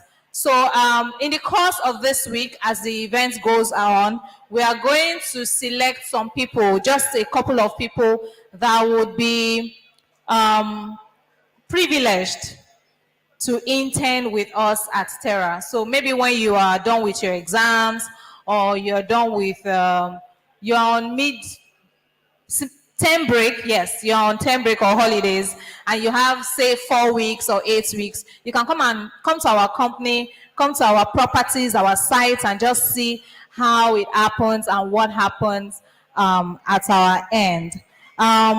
Lastly, I want to say that as an organization, we are very proud to say we believe in every one of you in this room, and we want to say that keep it up, boys and girls. Well done on everything that you're doing. Like a speaker said before, the sky is your starting point. Don't let your current situation or your current reality, don't let it confuse you or convince you that you cannot be what you want to be. There are so many people today that have become what they want to become because they did not stop dreaming. So this is an encouragement to every one of you. Once you have something you want to become in your mind, picture it, pray towards it, and don't stop working towards it. And the Lord will continue to strengthen every one of you. Thank you so much. Again, my name is Sean Benedict. Thank you.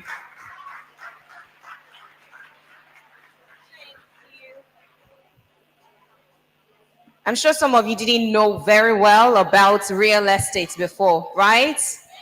Don't worry, like we said, we will say it again. This Career Summer Program is an opportunity for you to find out more about different careers. In fact, some of you will be hearing some things for the first time. So it's your opportunity to know more about all the other careers that you can explore. As we gradually come to an end and draw to the close of today's program, please welcome with me the representative of the Education District 6, Mrs. Fumi Fadiji, to come and give us some words.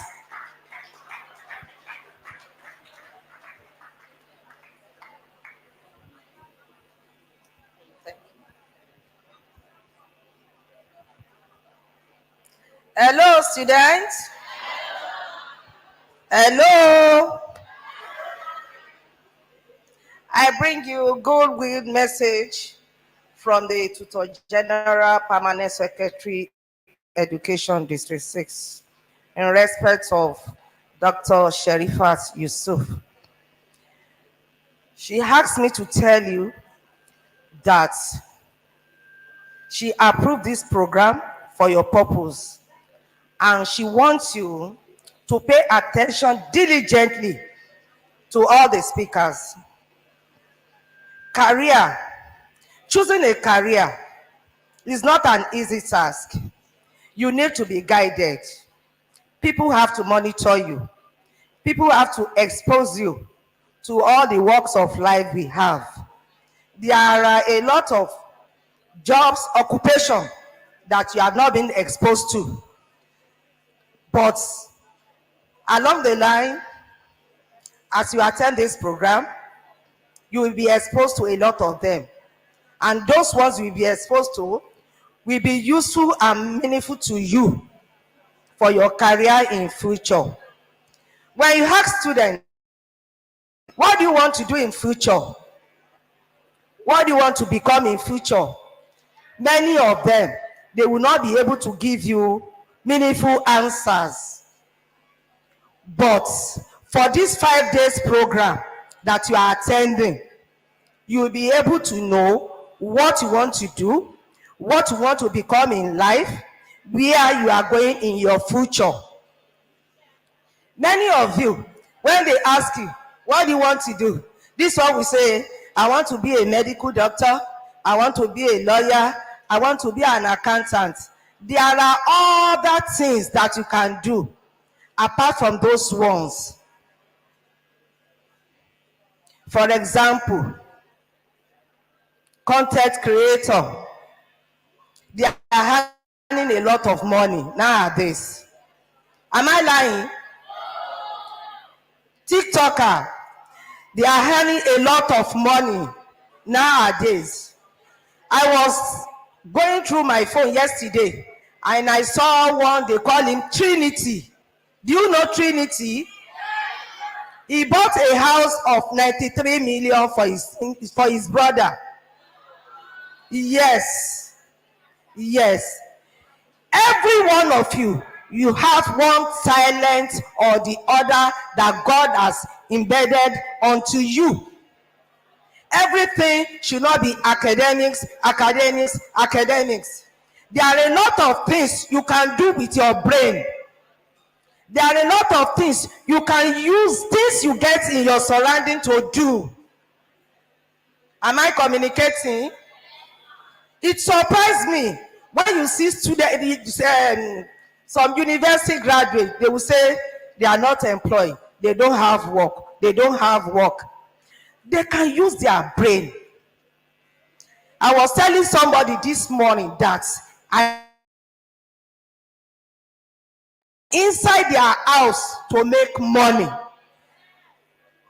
They are not Yahoo. They are not doing Yahoo. They are trading. They are doing meaningful things with their brain and with their phones at home. And so, as you attend this program, I want you to listen attentively. I want you to be focused. I want you to make sure that we're able to achieve something meaningful that will be useful for you in life. I pray that God will help you. I pray that God will help you. Say after me, good, better, best. I shall never rest until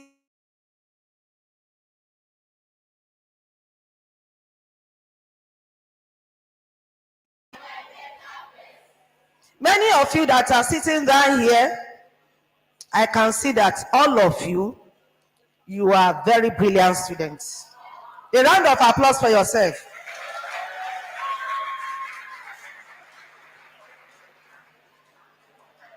Many of the students coming out to answer questions, many of our students, Ojodu High School, Basfat Funwa, Omole, all of you, you are wonderful students. I give it to your principal, I give it to your counselor. They are really doing wonderful work in the school. And so, when you go back to your school, make sure that everything you have learned here, you make use of them in your school. Cascade to people that are not here. Because you that are here, you were just being lucky. So when you go back to your school, your friends, your classmates, cascade what you have learned here to them. And I know our counselor that are here, please make sure that everything this was that they gave the opportunity, make sure they cascade it to their mates in the school when they resume by September. I pray that God will help every one of you. As you be coming to the program, make sure you come early. Am I communicating? And don't go to where your parents did not ask you to go. For 5 days, you will be here. We don't want to be looking for any students. Please, we use God to beg you. Do whatever they ask you to do. And I pray that God will help you. All of you, you will succeed in life in Jesus' name. Everything you learn there will not be wasted. It will be useful for you. Thank you and God bless.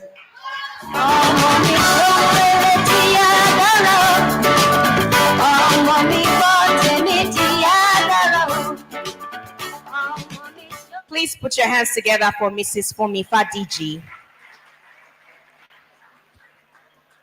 Guess what? We have come to the end of the program. I know. I don't want it to end as well. But hey, we still have 4 more days, right? We still have lots of things we're going to learn and lots of gifts to be won. Earlier, Mrs. Fumi said you should come on time. So the truth is, the first 20 people are going to get gifts. So it means you should come on time. And when you come, write your name on a piece of paper, pass it to the other people so that we have gift for the first 20. Now, another thing we need you to note, I can hear noise. What's the noise for? Who are you? Who are you? What are you? Good. Assets don't disturb. They're always calm and quiet. Okay, so now it's important for you to write your report and submit it to your instructors and those in charge. So each day after the program, please write your report and submit it so that we have an idea of what it is that you're learning, and it's also helping your report writing skills. In addition, we said it earlier that if you have taken pictures or you want to follow us, you want to have an idea of some of the things that we are about on Focus Counseling. So you go to our YouTube page as well as our Instagram page. Our Instagram page has 2L. That is Focus Counseling. 2L. We're also on Twitter. Then for YouTube, for you to replay some of the things that the speakers have said today, you want to watch it, you want to share with your friends, tell them to go to our YouTube page. That is Focus Counseling. It has just 1L. Is that fine? So you can go back and you should subscribe to it as well. So to give us the closing remark for today, let's welcome back our convener. That is Mr. Olaonikwekun Kazim. Put your hands together.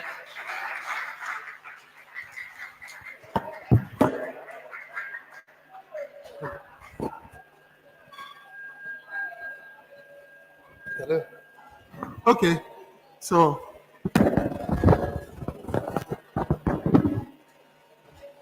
hello everyone.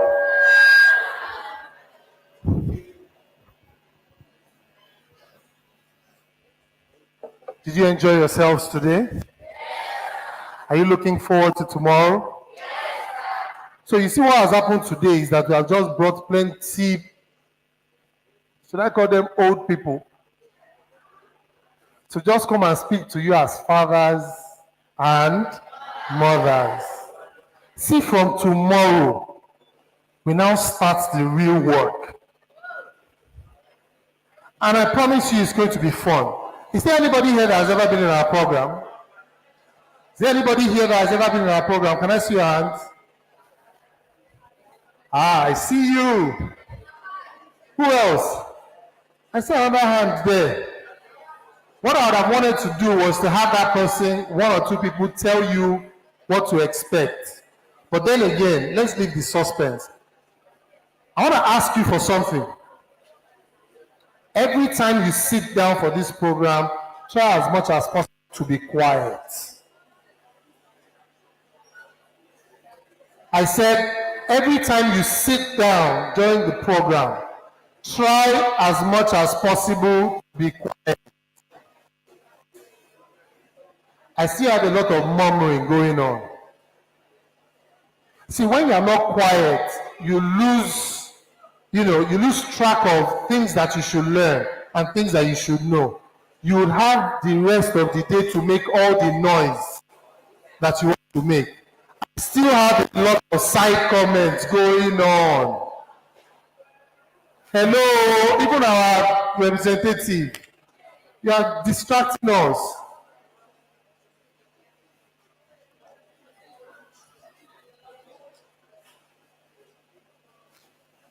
This is brown. Is that Agidingbi? Is that Agidingbi? Is this not Agidingbi? Why are you? What? Agidingbi, I know. You don't do the way you are behaving.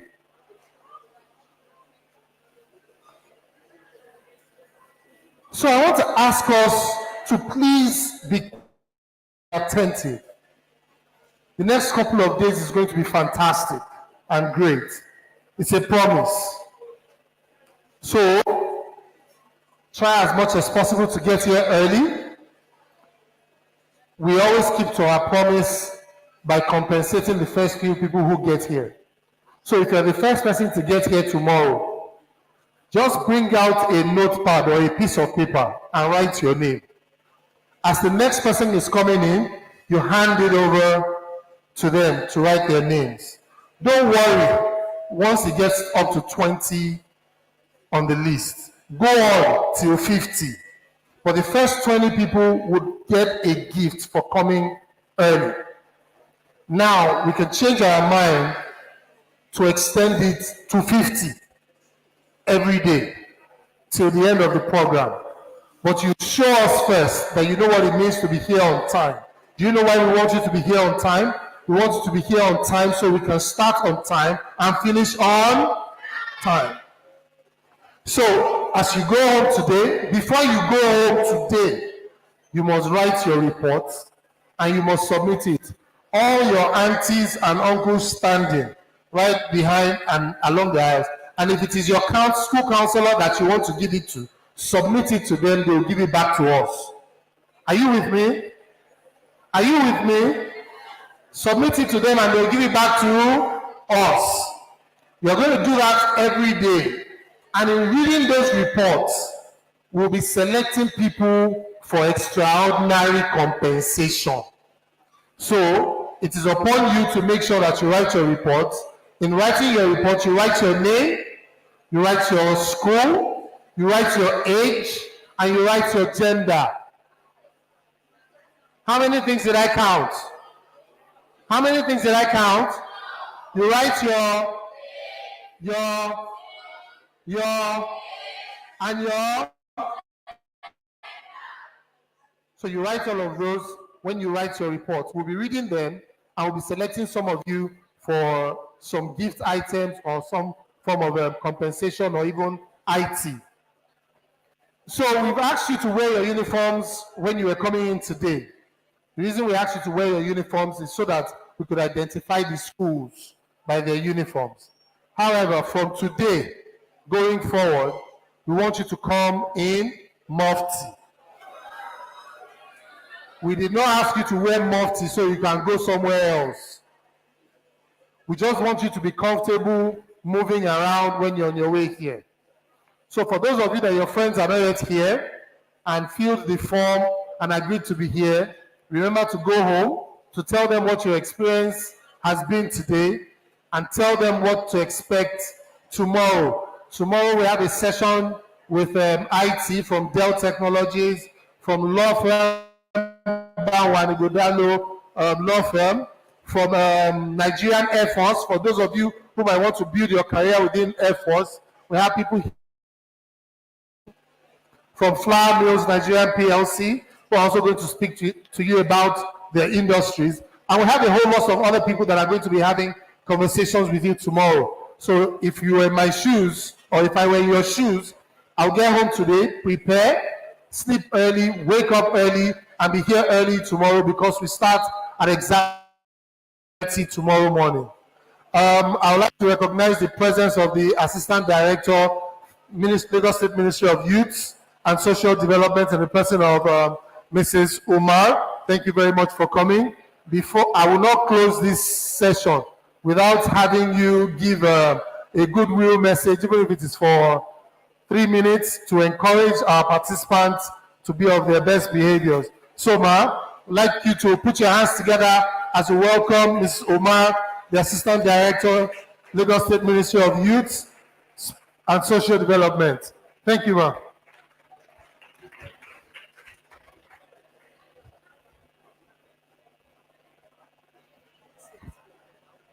Yes. Good afternoon, everyone. It's a pleasure to be in your midst this afternoon. I understand the Honorable Commissioner has been here to say a few things to you, to the participants. I want to commend the effort of the organizers and also to encourage you to take away valuable lessons from this 5-day summer camp. For some of us who are adults now, probably would have turned out better than this if you had had this opportunity.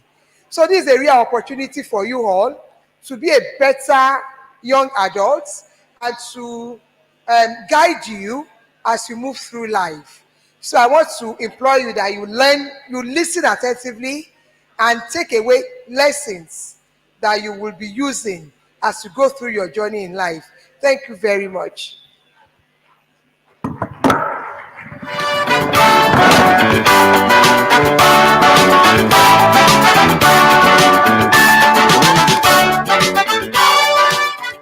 Okay, thank you very much. We are indeed very grateful to everyone who has been a part of this occasion, at least the start of it, and that has contributed in one way or the other to make it a success.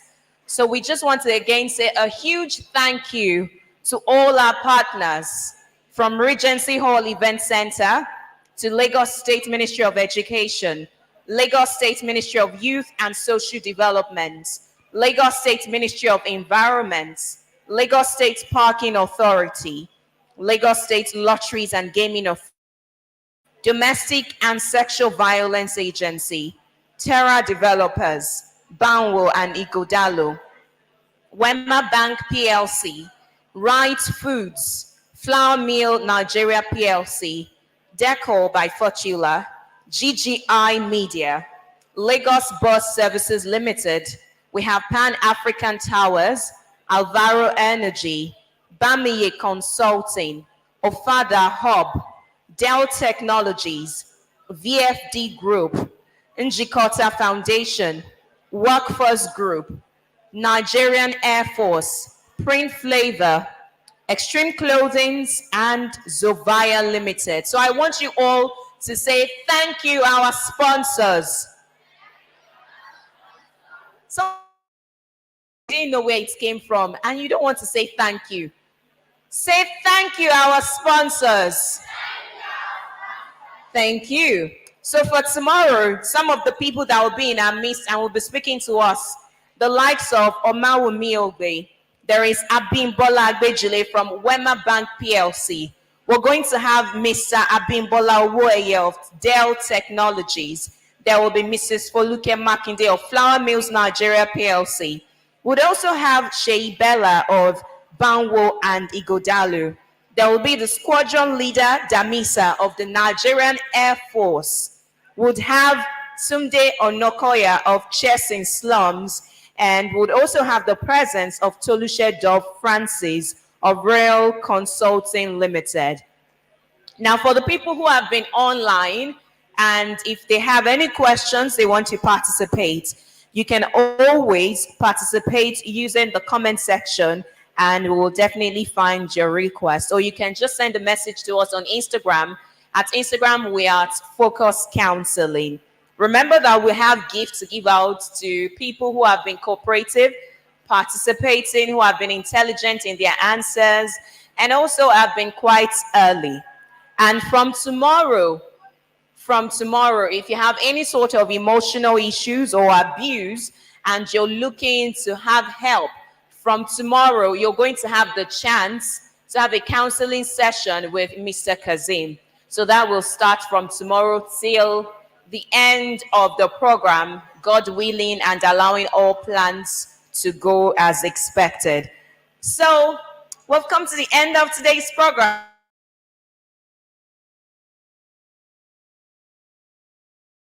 Staying till the end, for enjoying it, for taking notes, for getting value, and of course, that you will use everything that you have heard today.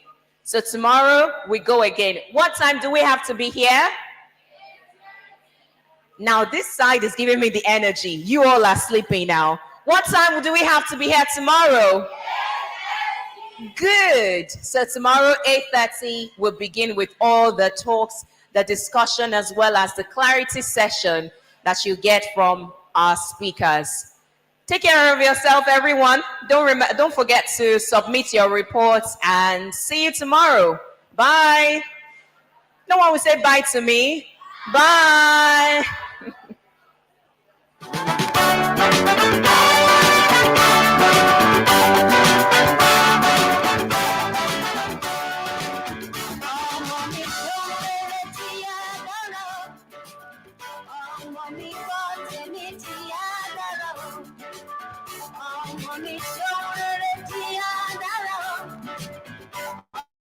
Mommy,